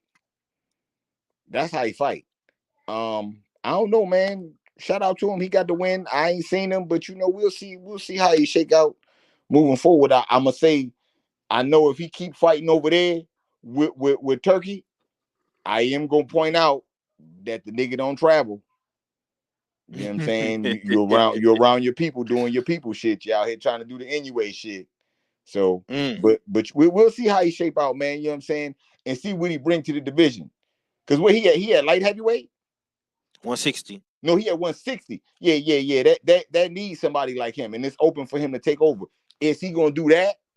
Or is he going, you know what I'm saying, play the politics in the home game? Okay. Ak, I'm gonna slide over to you, man. How did you feel about Hamza Shiraz versus Ammo Williams? Could you hear me? Loud and clear. Okay. I'm gonna keep it real, bro. Like that dude Hamza Shiraz, he was cool the whole build up, bro. Son was cool the whole build up. Nothing was phasing him that Elmo was saying. And I'm kind of disappointed a tad bit in Elmo because he had the Super Saiyan monkey tail on. You know what I mean? So I thought he was gonna go. I thought he was, gonna go Great Ape. I thought he was gonna go Dragon Ball Z on him. But Hamza Shiraz is a handful, man. He's a big middleweight. Yo, that dude, he looked like a 168 pounder, 175 pounder. He a real big dude, but he's able to make the weight. And not only that, he doesn't fight like a real big dude. Like he's a good boxer. He's a good outboxer. He was catching Elmo on the outside a lot of times, tagging him, and had Elmo's eyes swollen up. Elmo tried to fight on the inside. He gave a really good effort, the best that he could, but it just wasn't enough. Hamza Shiraz is definitely going to be a problem. And I agree with you, Five, as far as I definitely can't wait to see him in the ring with Carlos Adames, because Carlos Adames is around the same size as Elmo. So we're going to see what happens with that now that he's in a position to fight Adames, and Adames is now the WBC champion after what happened with Maul Charlo. So, yeah, man, I don't got too much more on it. Shoot, it just got ugly, man. It got Supreme left. Huh? Yeah, he had a phone call. He coming back. Okay. Yeah. Okay. Let me say this, man. 160 is one of the divisions I want to see bring back that feeling, man. That was, to me, I know Daniel Dubois and Wilder and Zhilei Zhang, they closed the show well, man. But midway between that show, Ammo, Shiraz, man, they put on a good one, man. So salute to both them guys. Ammo, you don't have nothing to hang your head over, bro. Keep doing what you keep doing. what you doing, man. Come back, get better. And you gonna have and listen, bro. You're gonna have to go through the gauntlet, my boy. It ain't gonna be nothing easy to this point, man. We've seen you get built up over these couple of years. You know, you made a lot of easy paydays. You know that you was one of the first guys over there with Matchroom from America. You got you some good money, but now, man, it's only gonna get more difficult. You know what I'm saying? Go ahead, bro. I'm throw a question at you. What should Ammo do next? Ammo should. I think Ammo should definitely get back in the lab, work on some things, inside fighting. And he should get back. Yeah. That's a definite. Yeah. I think he should also work on some head movement, some defense, because once he started getting lined up with that right hand, bro, it was a wrap. You know what I'm saying? He got cut up real bad. His eye got swole. He couldn't see some of the punches. Man, you got to work on your defense, fam. You got to work on your defense, man, because Janabek ain't no slouch neither. Carlos Adames ain't no slouch, bro. You know what I'm saying? It's some tough middleweights at this division. And these dudes want to make a name for themselves. We are out of the Jamal Charlo era, bro. This is a new era of middleweights. You got Janabek, you got Shiraz, you got Carlos Adames, you got Laura. All these dudes, they not fucking around. And if I was you, I would try to get the Laura fight. That's just me though. He better stay away from Laura. I'm gonna be honest with you. He need to go back down to 154. It's even more tough at 54, bro. It might be more tougher, but he looked better when he was at 154 than he did at 160. Because even in his last fight was at 160, he didn't look good. Mm-hmm. He got it, but he didn't look good. He don't look good at 160. He looked better at 154. And then you got to think about it. Just about everybody at 154 160 taller than him. And if you don't know how to work, if you're not going to work on the inside fight, you out of there. And like you said, like you just mentioned, maybe he need to go fight Laura. The only reason you mention that is because Laura is going to be a shorter fighter. Everybody else is taller than him over there.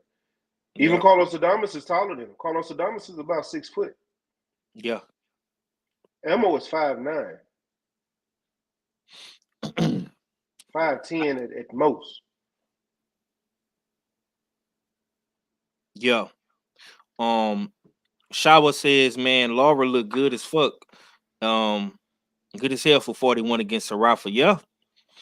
I mean, if Ammo wants to become a champion, I think the least path of resistance for Ammo would be Laura. That's just my I think Janabek is too strong. I think Adames is just I think Adames is just too physical, too ferocious for him. You know what I'm saying? Mm-hmm. I think Laura will probably be your best chance at getting the title. And Laura ain't a boxer no more. Laura's been physical, working the inside now. Yeah, he ain't he gonna fight you. Yeah, and that's what and that's why I say that he's around the same size as Ammo, and his style match up well with Ammo style. So that's why I said Laura. Because you're right, it is a good stylistic matchup. It's gonna be a beautiful fight for the fans. Somebody getting knocked out though. For shit show. I'm ashamed to say it. You know who I think, boy. You picking Laura, huh? You damn right I'm picking Laura. Hey, Ammo better stay his ass away from Laura. To be honest with you, and I think Laura beats a lot of these guys at 160. Only reason I don't think Laura beats him is because of the size difference. And that is the dude that Ammo fought last night. I don't think Laura beat him just because of the size difference and how composed he was. But I think Laura can go in there and beat Carlos Adames. I think he has the potential of beating Carlos Adames and Janabek. Okay. And that's just because just looking at the way he's fighting right now, he still got the slickness to him and still got the defense, but he's standing right there in the pocket exchanging, he's making the fight rougher than you expect it to be. It's a different Lara. It's not the same Lara that we used to. Yo. Okay. We're gonna keep it pushing, man. We're gonna get to this Raymond Ford situation, man. My brother say old age has made Lara dangerous. Shawa says, man, KG. She says Lara has a good IQ too with that age. Yeah, most definitely. What about Alonzo Garcia, man? I gotta see more from him first. I like him, but I gotta see more from him. Yeah, we got to see more from Elijah. You know what I'm saying? We definitely gonna be watching Elijah whenever he do come back. Raymond Ford, Nick Ball, close fight, controversial. A lot of people feel like Ray Ford won. I feel like he didn't. I feel like Nick Ball secured a lot of those earlier rounds just based off activity and combination punching alone. I don't think Raymond Ford did enough to win that fight. I feel like Nick Ball did enough to take it from the champion. That's just my personal opinion. Stay ready. What you say about the Raymond Ford Nick Ball fight? I think Raymond Ford won that fight. I'm sorry. I even scored it more along the lines of, so Nick Ball was winning in the beginning. I gave the first round to Raymond. After that, Nick Ball was more controlling the fight. But around round 5, Raymond came back and got it. Lil Ray took 5, took 6. Now Nick 7 and 8 was close. If you want to give it to Nick, that's fine. But 9, 10, 11, and 12, I gave every single one of them to Ray. 12, Ray should have went ahead and got him up out of there. 11, Ray should have went ahead and got him up out of there. He had the chance. It's like he took his foot off the gas. And I will say this, Nick know how to grab like a motherfucker. Because when he got hurt, he grabbed and he was exchanging. It seemed like, was it the 9th round that it was at the end of the round where they were breaking him up and Nick threw a punch while the ref was there breaking him up and Raymond threw one back. It was like at that moment Raymond got pissed off and he was beating the shit out of Nick Ball for the rest of that fight, trying to get the knockout. And that's when he really took over that fight. Like I said, if you want to give it to him, I can give Nick Ball 4 rounds. That's it. I'm not giving him more than that. I don't know how the judges scored that fight. I seen Nick throwing a lot of punches, but he was missing more than he was landing. Lil Ray was blocking a lot of punches. He was dodging a lot of punches, but he wasn't getting hit like that. Early on, he got hit, but it's like Lil Ray caught his time and it was missing more. I don't know what the judges saw because I seen a lot of misses. I didn't see connected punches. But then if they counted even if they counted some of them punches, Ray was hitting with the cleaner shots in that fight, the more effective shots in that fight, and he had a great effective defense in that fight. I don't know how you can give it the other way. Even he landed more power shots. We even saw that on CompuBox. I don't know what they saw, but you can give me my crow. Give me my crow for that. I'm gonna eat my crow. What a crow lady is, man. Yeah. Mad about that. Shawa says Nick Ball dirty as hell. He couldn't body Ford though, like he did Vargas. He couldn't bully him yet. She says I need to go back and actually score it, not just by sight.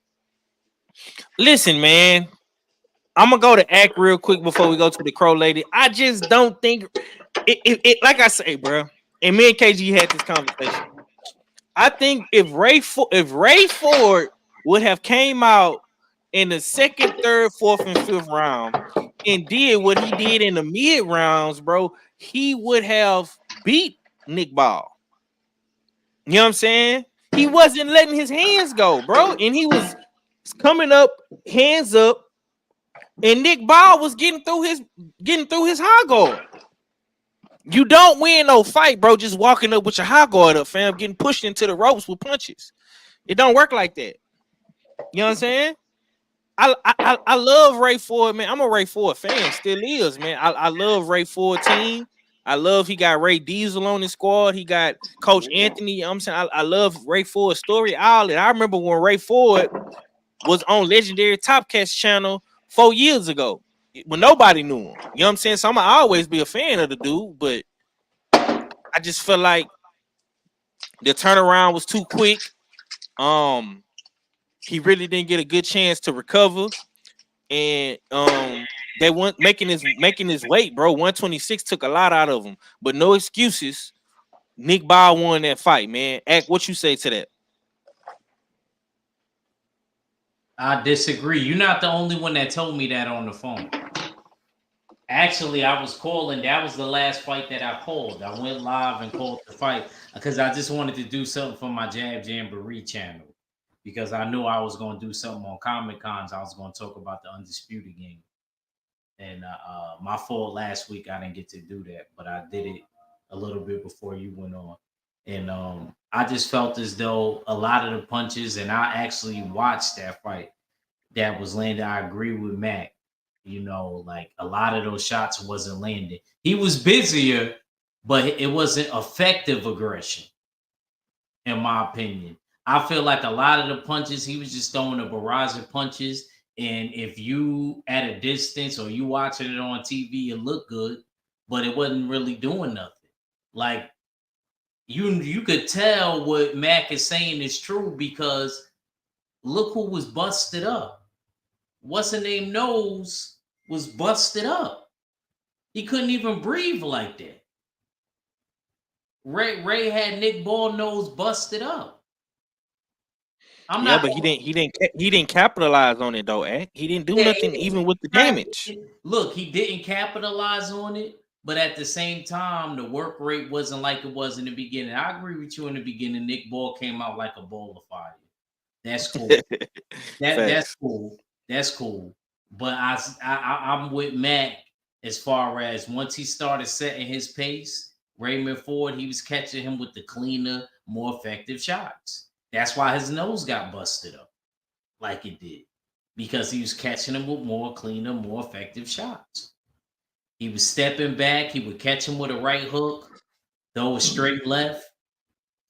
To be honest, Ray still boxed beautiful, even though he had to deal with adversity. A lot of times Nick Ball was grabbing because he couldn't, he would be lunging with the overhand right and he will fall into Ray Ford, and Ray Ford would, you know what I mean, he would fall on him, and then Ray Ford couldn't throw back because, of course, he didn't want homeboy falling on him, Nick Ball, and they would be against the ropes a lot.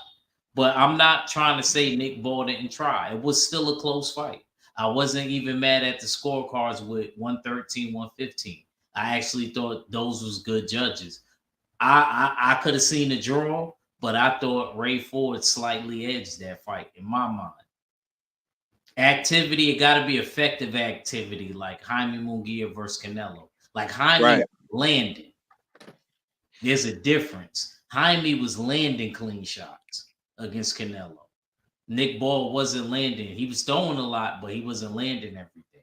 The only thing that would land, he would throw like a left and a right, or overhand left or overhand right. And what would happen would be he would catch him with the uppercut. KG, why you cussing? Stop cussing, KG. Stop cussing.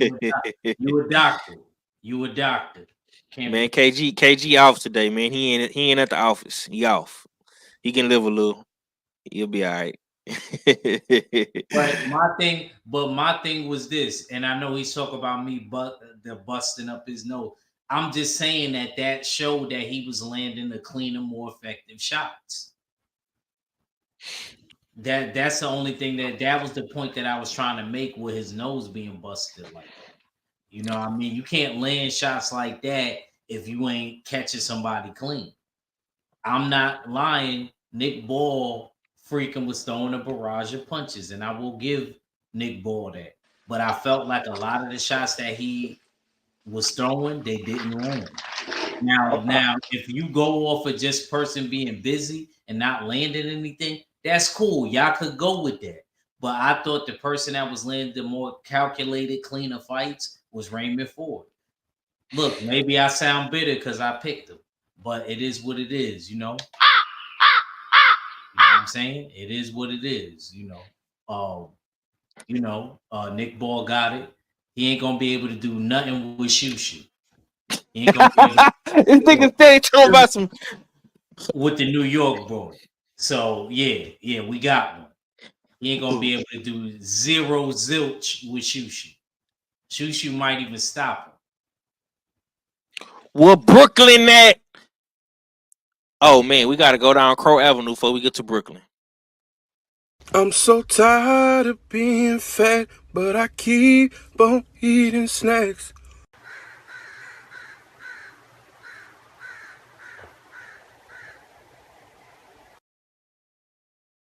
Yep. Okay, man. I don't really even want to talk about the Craig Richards fight, man. We're gonna get into something else. Yeah, I don't either. Yeah, I don't want to. All the black, every American black fighter lost last year. So I don't gotta eat Crow on that fight. I hate to say it. I just every black fighter lost yesterday. Yep. Hey, man. All the brothers lost the fights. And only Americans lost. Ain't that something, huh? It's like listening. It's like watching the Knicks lose all the games in the entire regular season. And it's like the Bulls not making it to the playoffs at all. Yeah, I don't even know why you talking. Your Bulls over there, even my Rockets had a better record than your Bulls. Hey! First of all, they're stay ready. Didn't your team even make it to the play-in? That's a damn shame. I think actually, you know what? They did. Let me take it back. Yes, they did. I'm not even tripping if we did or we didn't. We got the number 3 pick. That's true. I'll say this though too. My Bulls are just. I wish we could just blow this team up and start over. To be honest with you, just blow this team up and just rebuild. Because I'm tired of Jerry Reinsdorf and it's basically his hesitance to break shit up. Like, dude, get your old ass out of there, bro, and just break the team up and start over. That's all. Yeah. Okay. Let's talk about this 5-on-5, man. And the impact that it had on the sport. This was Eddie Hearn. Where is it at? Do I got that video? Oh shit! I didn't even upload that motherfucker. I thought I did, but I'm gonna have to go back. I'm gonna have to go back and re-upload it, y'all. Give me 1 second on that. But I do want to get the brothers' thoughts on the 5-on-5. Rumor has it that they're in talks of doing and I'm gonna pull this up too. They're Oscar De La Hoya is trying to get Bob Arum to do a Top Rank versus Golden Boy. And Turkey Al-Sheikh is trying to put together a USA versus Mexico 5-on-5. Mahari, man, what was your thoughts on the overall card? You know what I'm saying? How did you feel about the 5-on-5? Is this something that you would like to see in America? Would you love to see like a PBC versus, whoever, or America versus Mexico, or America versus UK? You know what I'm saying? How would you feel about the whole 5-on-5 setup? You know what I'm saying? What's your thoughts on that, Mahar? I'll be honest with you. In my words of Stay Ready Boxing, I actually enjoyed it for the most part. I wish that we did more of this 5-on-5 stuff with all of the sanction, with all of the title holders at Pacific divisions. Like you have like say for example, in the heavyweight division, you have your WBA champion, you have your WBC, IBF, and WBO champion. Do like a 4-on-4 type of tournament format, and then basically promote that and as unification titles, and then you have one particular fight for the side of all undisputed. That would have helped a lot. But in terms of the subject and matter at hand here, I actually really like this kind of idea of putting your best country fighters on one side against the other and see who's the better. It actually drew a lot.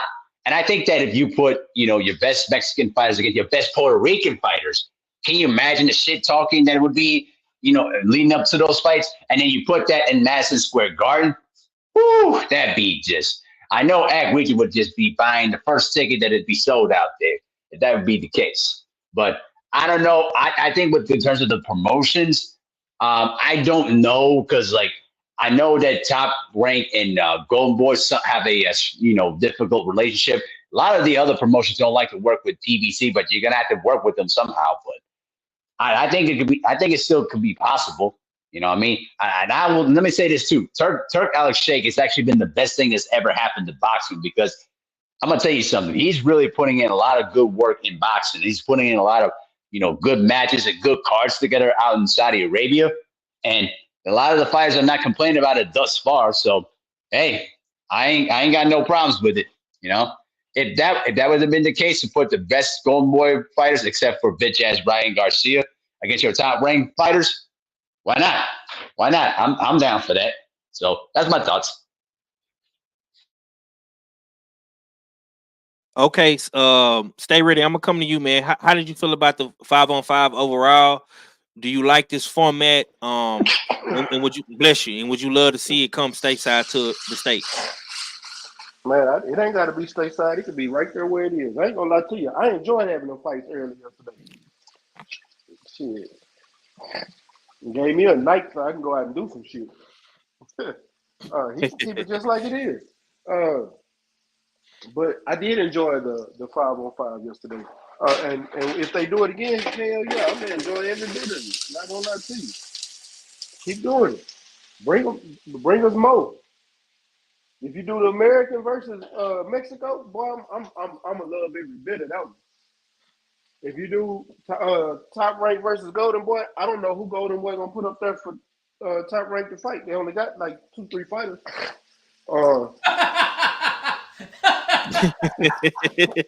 This nigga made me drop my phone, bro.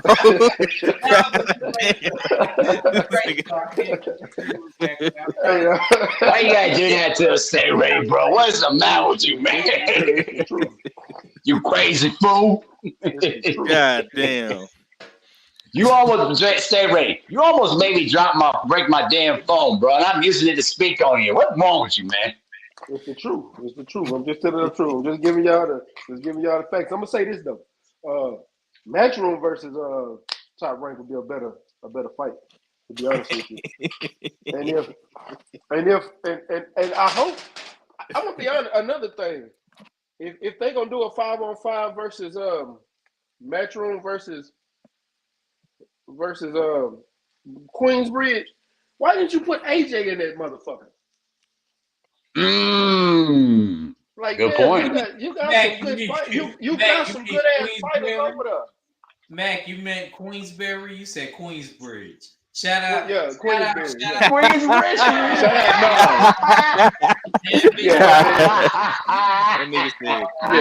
My boy. Crazy, man. My bad. Shout out to Nas. You know what I'm saying? And Mobb Deep. But I'm from Queensbridge. Yeah. Yeah. You gotta.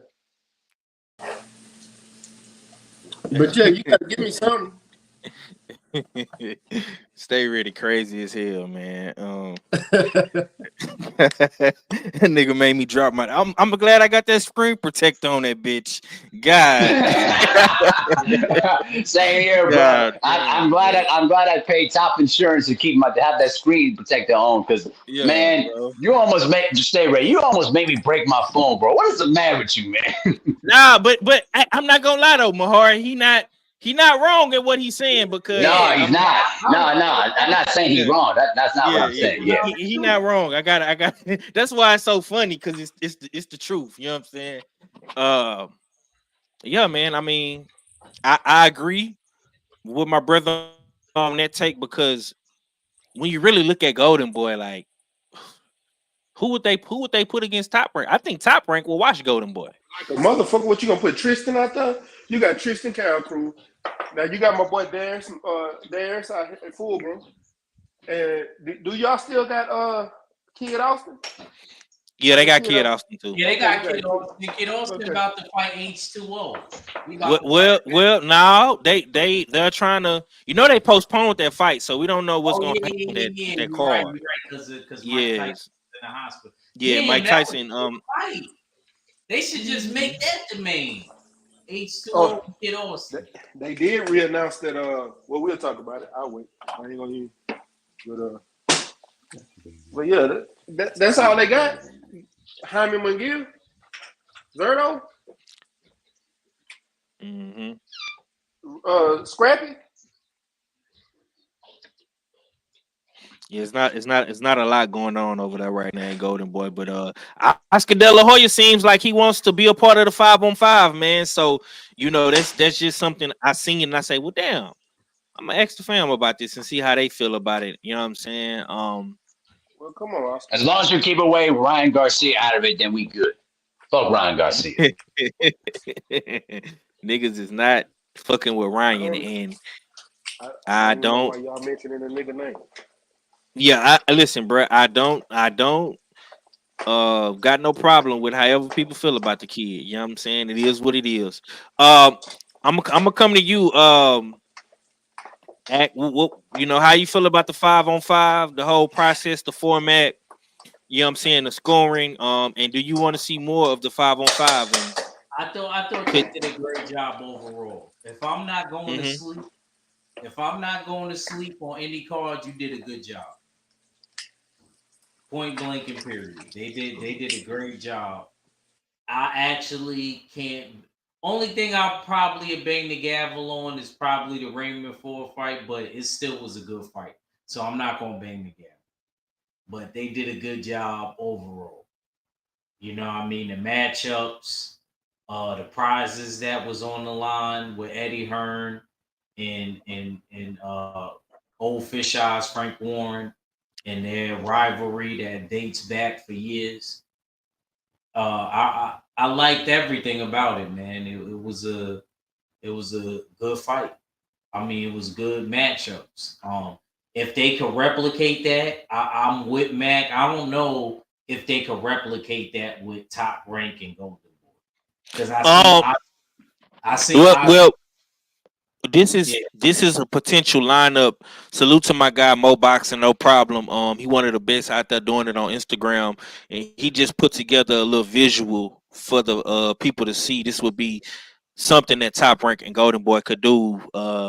They got Teofimo Lopez versus that guy that don't nobody like. They got Billy versus Munguia. They got Lomachenko versus Cepeda. They got Delgado versus Barbosa. And we got Abdullah Mason versus Kid Austin. I mean, this is cool right here. That's interesting. You know what? Well, let me ask you this question though: if you take Ryan out of it, who would you replace him with? Why Abdullah Mason with? Hold on, wait, time out. I don't get it wrong. I like Abdullah Mason. I think he's amazing. Why are we gonna do that when it's a beef between Keyshawn and Kid Austin?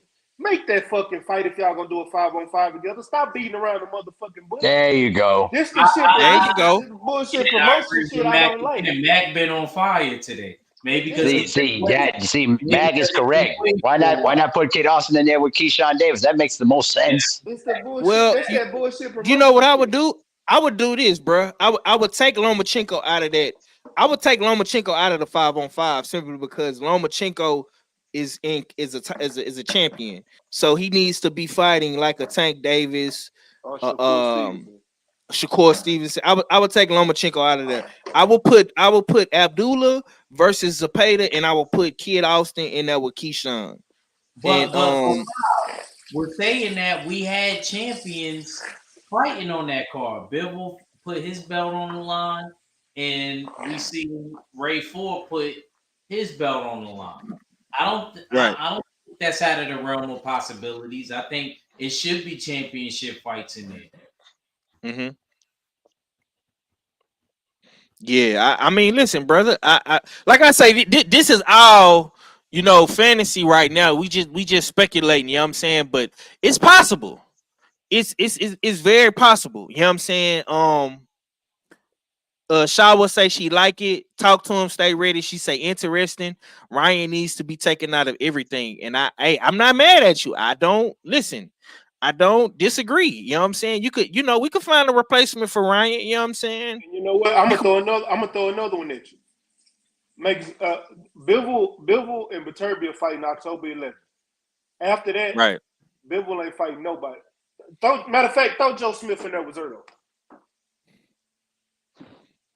Yeah, that's not a bad idea. Throw Joe Smith in there with Zerto. Why not? Yeah. They listen, man. October the 12th, when they do this rematch, when they do this fight with Bivol and Beterbiev, you could do another 5v5. You could do that.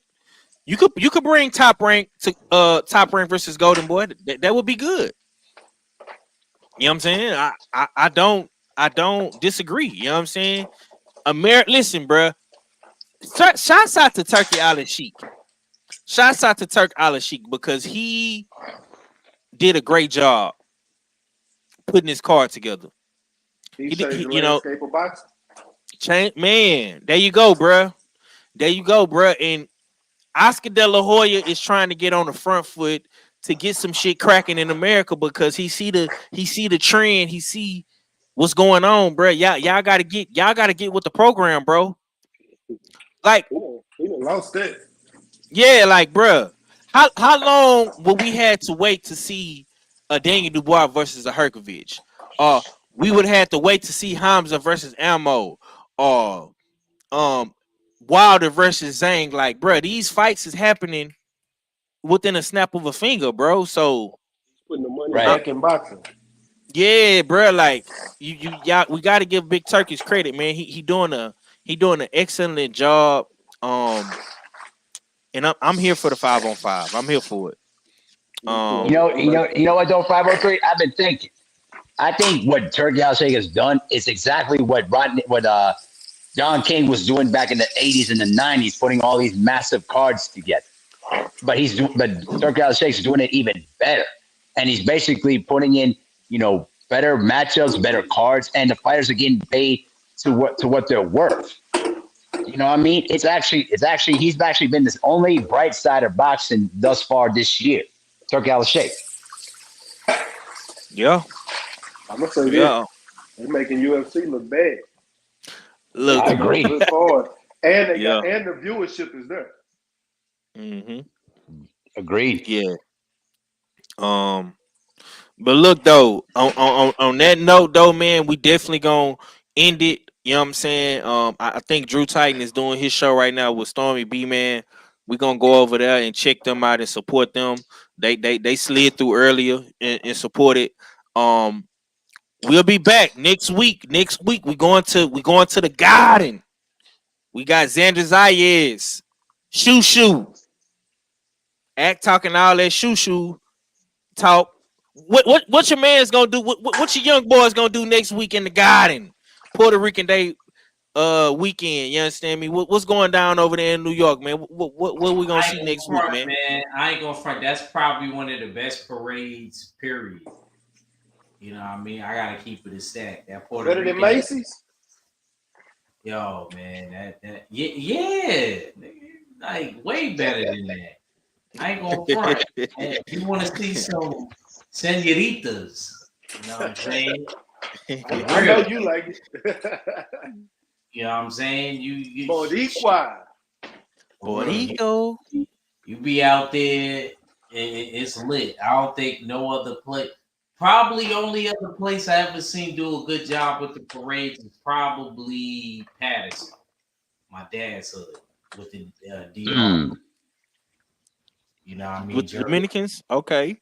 Yeah, I would like that one too. Yeah, man. I'm looking forward to that. 503, don't just do that. Don't play Adrian Broner and Blair Cobbs like that. Like they ain't next week either. Oh shit, they fight next week. Yeah. So we gonna have some fun next week. You're not on your Dean. You're not on your Dean, brother. You know what I'm saying? Yeah, boy. You know what I'm saying? So act, don't do that, chump. Before you get up out of here, let's talk about that fight and who and how y'all think that fight's gonna go. One time for your mind. Which one? Which one? Oh, Black Cobb and Adrian Broner. Shit. Honestly, bruh, I'm gonna say this. I wish this fight was like on a bigger platform because it's really not getting promoted the way that it should. Adrian Broner being the personality that he is, Blatter Flair being such a character that he is, I would have loved to seen Top Rank, ESPN, or maybe DAZN pick this up. You know what I'm saying?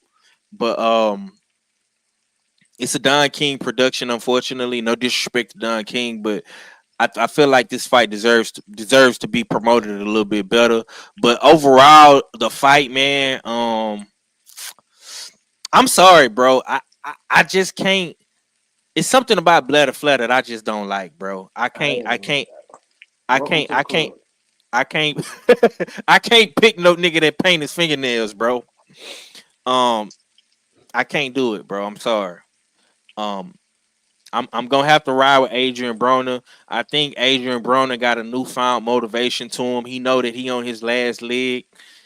He over there training with Tank and all them young boys. I think them young boys.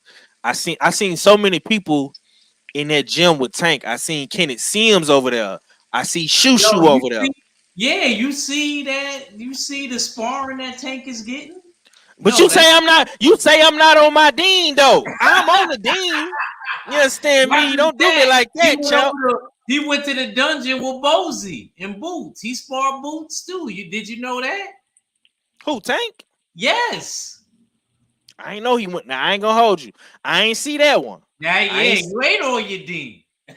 Oh man, Ack ain't gonna let me live, y'all. I ain't gonna lie. I didn't see that. But Adrian. Okay, so Adrian has been around all that. Then he's been around, Tank, and I think Tank has took his big bro under his wing, man. And honestly, I love to see shit like that. I think this is a newfound. I ain't gonna say a newfound. I'm gonna just say I think this is a revamped Adrian Broner.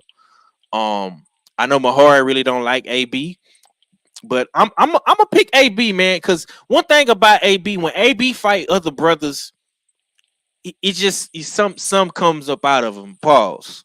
You know what I'm saying? So I'm gonna go with AB. I'm gonna say AB decision. What you got on that, Mahari? Go ahead and start hating on Adrian Broner like you always do. You know what, though, bro? I got something for you. I'm gonna go with AB to win this fight. What? Really, yes, I'm damn serious. The reason why I say that is I think that now AB is probably going to be more motivated as ever before to basically prove that he's still the fighter that he once was. Now, is he going to be that fighter that he was at 130 or 135? No. But I think that you're going to see more motivation coming out of Adrian Broner because I think that now he realizes that he's on his last leg. It's time to go. It's time to either do it now or basically it's And listen, I don't pick no dude that uses nail polish on his fingernails. Hell no, bro. Hell no. I'm going with Adrian Broner. At least he keeping it straight. Pause. All right. Stay ready. What you got on the fight, man? Who is you riding with AB or you riding with Blatter Flair? Right now, I don't know. But right now I'm picking AB. But let me tell you something. Blair fight wild. He gonna let his hands go. AB don't let his hands go. But I need him to let his hands go. So I'm gonna see. I want AB to win though, because I can't stand Blair. I probably end up picking AB just because I don't like that nigga. I feel you, bro. I feel you. And you know I don't historically pick AB, but I'm going with AB on this one. Okay. Ack, what you got on it, champ? I gotta keep it real, Five. I don't know. I can see it. This is one of them fights where I'm probably gonna have to wait till that day or the day before the pick. I could see Adrian Broner winning. and then I could see Blair Cobbs because he been more active. No, he hasn't. AB done fought since the last time he has. What you mean he been more active? That nigga ain't fought since he got knocked out. I haven't seen Blair fight since he got stopped. Who was that? Rocha that stopped him? Yeah, he didn't fight after that. No, let me hold on. I'm finna pull it up on BoxRec. Let me pull this nigga up real quick because I want to know now since. Yeah, let me see. That nigga ain't fought since he did the Running Man. Oh no, he fought. He had one fight. He fought Maurice Hooker after that. So he haven't. But hold on. He had the last time he fought was in 2022. This was in August. So he lost to Rocha. He lost to Rocha in March of 2022. Then he fought Mighty Mo in 2022 and beat Mighty Mo. That's it. So he haven't fought in damn near 2 years. It ain't gonna be 2 years exactly. It's gonna be a year and a half. Yeah. AB just fought. Yeah, AB had a fight in 2023, so AB just fought. Yeah. Come on, Ed. Still, I still say they on the even playing field.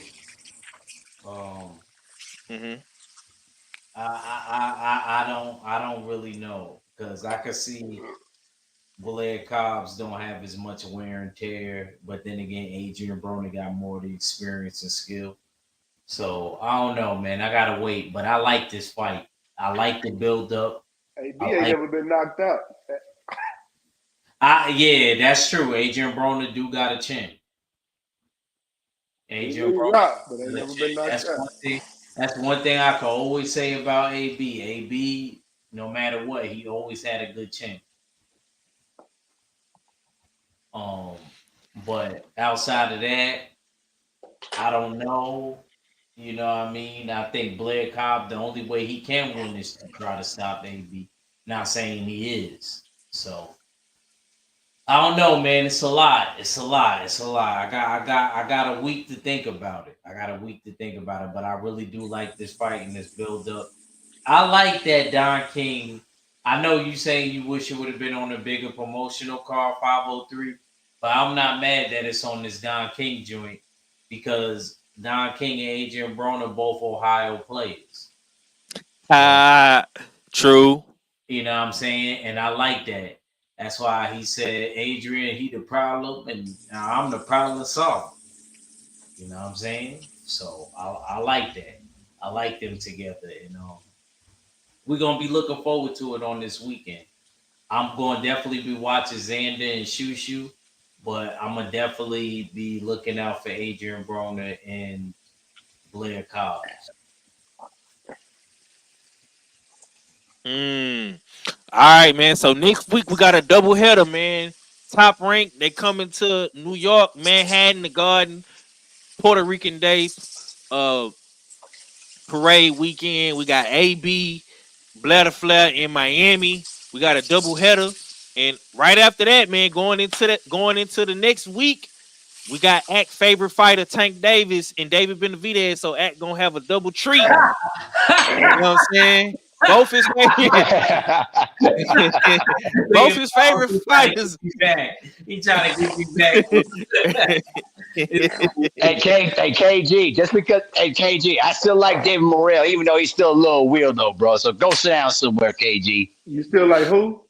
David Morrell. David Morrell. Well, how is he weird?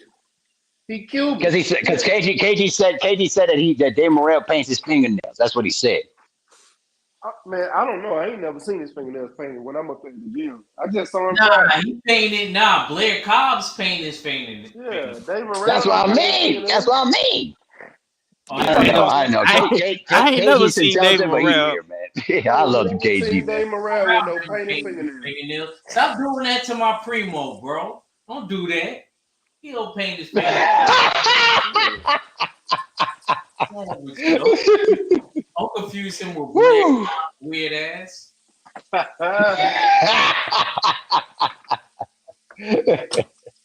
Oh, it's been a great show, man. I've enjoyed. Yeah, man. This been a dope show. I appreciate if you was listening on Smoke City, if you was listening on my channel, Twitter, You know what I'm saying? We're gonna try to open the Smoke City back up, man, and put some content on that page, man. I don't like Smoke City don't really have no content, so we're gonna try to put some more content on Smoke City when we talking about this good boxing. So you'll see me more on Smoke City as well, putting content on there, man. I appreciate my brothers for coming through, man. We definitely missed the odd fella today, but Stay Ready came through. Mahari was the first one pulled up. Act pulled up. KG Red. We'll be on the Beltway tomorrow. 7 o'clock, 7:30 Central Time. That's the new time. You know what I'm saying? I'm taking over the 3:30 slot on Sundays. Just like the Beltway used to be. Let me get some last words from the fam. Mahari, let me get some last words, man, and give me your finals prediction. Before you get up out of here, man. Who you got, Boston or Dallas? Hey, I gotta say, I'm going with the Boston Celtics. I gotta go with 6 games. I just think that they're the far superior team. They've been basically dominating everybody throughout these playoffs. I gotta go with the Celtics. I got the Celtics in 6 games. But as far as the show's concerned, I've really enjoyed it, man. It's been a while since I've been on here, and now I'm trying to push out some content on my page too. So be on the lookout, y'all, because I'm trying. So, but I'm gonna try to be more consistent though. I know that I go through sporadics, go through a lot of sabbaticals, but I'm gonna try to be more consistent. You know what I mean? But and y'all go see me in Atlanta too. So I can't wait to meet all of you guys, face to face for the first time. So, what I mean, it's gonna be a lot of fun. But other than that, thanks for the link, though, Brent. I'm always here if you ever want me to, jump in. When these guys are late, I'm always here. I appreciate you, my boy. Mahari, a real one. Appreciate you, bro. Act. Let me get some last words from you, champ. Comic Cons, Jab Jamboree, what we doing, champ? You stood me up last time, and yeah, man, I'm gonna do a show on the game, man, and I got you. Yeah, champ, my bad. Yeah, your bad. Nah, that was my fault. I did it. I sent you the link, but I did it a little early. You know what I'm saying? Today, you know what I mean? I did it. I broke down everything that's going to be happening with the Undisputed video game. Matter of fact, I'm going to try to post a link right now in 503's chat so y'all could go back and check that out. And I talked about what you're going to get, and I talked about possibly what the fans wanted. You know what I mean? So y'all look out for that in the Jab Jamboree. I did a little bit of commentary on the fights yesterday. Y'all could go back and check that out on the Jab Jamboree. But I will be back this week uploading videos, and I'll probably give you a live on Saturday, maybe before the fights, so that I can say who I pick and who's my picks in the fights, because I'm not able to go on Red's show no more because of the time frame. But It's all good. It's all love. I know I'm still there in spirit with my brothers. I know they gonna hold a set. But it's your boy Act Reach. I never see him wrong, and I'm out. Peace. All right, Mr. Stay Ready, man. Go ahead and give us your last, my brother. Close us out, man. And what the hell went on Friday night at that OTX, man? Tell us a little bit about that before we leave. Say, man, that was a man. I ain't gonna lie to you. I appreciate Junior for even setting me up with that, man. He was gonna come down here and go. I was gonna go with him, but he wanted me to go, man. I met the people at OTX. They some cool people. Not gonna lie, generous. They made sure that I was taken care of. Matter of fact, after the fight, they walked me back there so I could interview the fighters, the winner of the fights after the fight. Damn, it smoked. The goddamn the draw ain't no draws. It's not no draws. You're not gonna see a draw at an OTX fight. We had a Giovanni Marquez, Raul's son, had a draw with Jason Lamone. They said, go to the night. We going to one more round. Went to the 9th round. They was actually fighting timid, but they ended up giving the fight to Gio. At first, they called it a split decision, but they went back. Judges gave it to him. Gave it to Gio in that fight. But it was a great night of fights, man. Andreas looked great, Cats. He looked great versus Abdakharov. Robert Terry looked amazing. Who else fought that night? Elena Cruz, she was amazing. Man, it was a great night of fights. I'm not gonna lie to you. Little Breon got the knockout. He was the only knockout of the night. He took the show, and he was the first fighter. Man, it was a great night of fights. I'm not gonna lie to you. OTX, I hope they come back to Houston. I will be at their events from now on. I might even, hey Queen, you might see me at Atlanta for an OTX fight, especially for the finals in this 154 tournament. So, and that's another thing. OTX is having a 154 tournament. Brandon Adams won his last fight. Andreas won his fight. Robert Terry won his fight. I forgot the other guy. They in the semifinals right now, getting ready to go to the finals of this fight. Whoever wins this is going to get a contract with OTX. And it's a finals eliminator. They're going for the champion. This is going to rank them at 154 and get a title shot after this. So, yeah, this is a hell of a tournament they doing right now. Not going to lie. I'm interested in OTX coming to boxing as a powerhouse promoter. They got a lot of money. They actually they started this company. This is $100 million behind this promotional outfit. So I'm gonna tell you right now, they got money. So they will, and they got the zone behind them too. So hey, shout out to OTX, man. And, yeah, salute. Hey, next time, hey, bruh, tell me what I gotta do to get in the door, man. I definitely want to, goddamn me, bring the Hard Hitter Sports Entertainment 503 brand. Usual Suspects. I want to be in the building too, man. So I'm gonna have to talk to you and Junior on the back end to see if I can get in, man. Because that's something I want to do as well, man. And I got to get back with you on the local fights too, bro. We got to hit up Red Isle. I want to. That's where I would, man. I'm gonna tell you that's another thing. Red Isle, y'all need to fix that AC up there in the media section. That shit hot as fuck.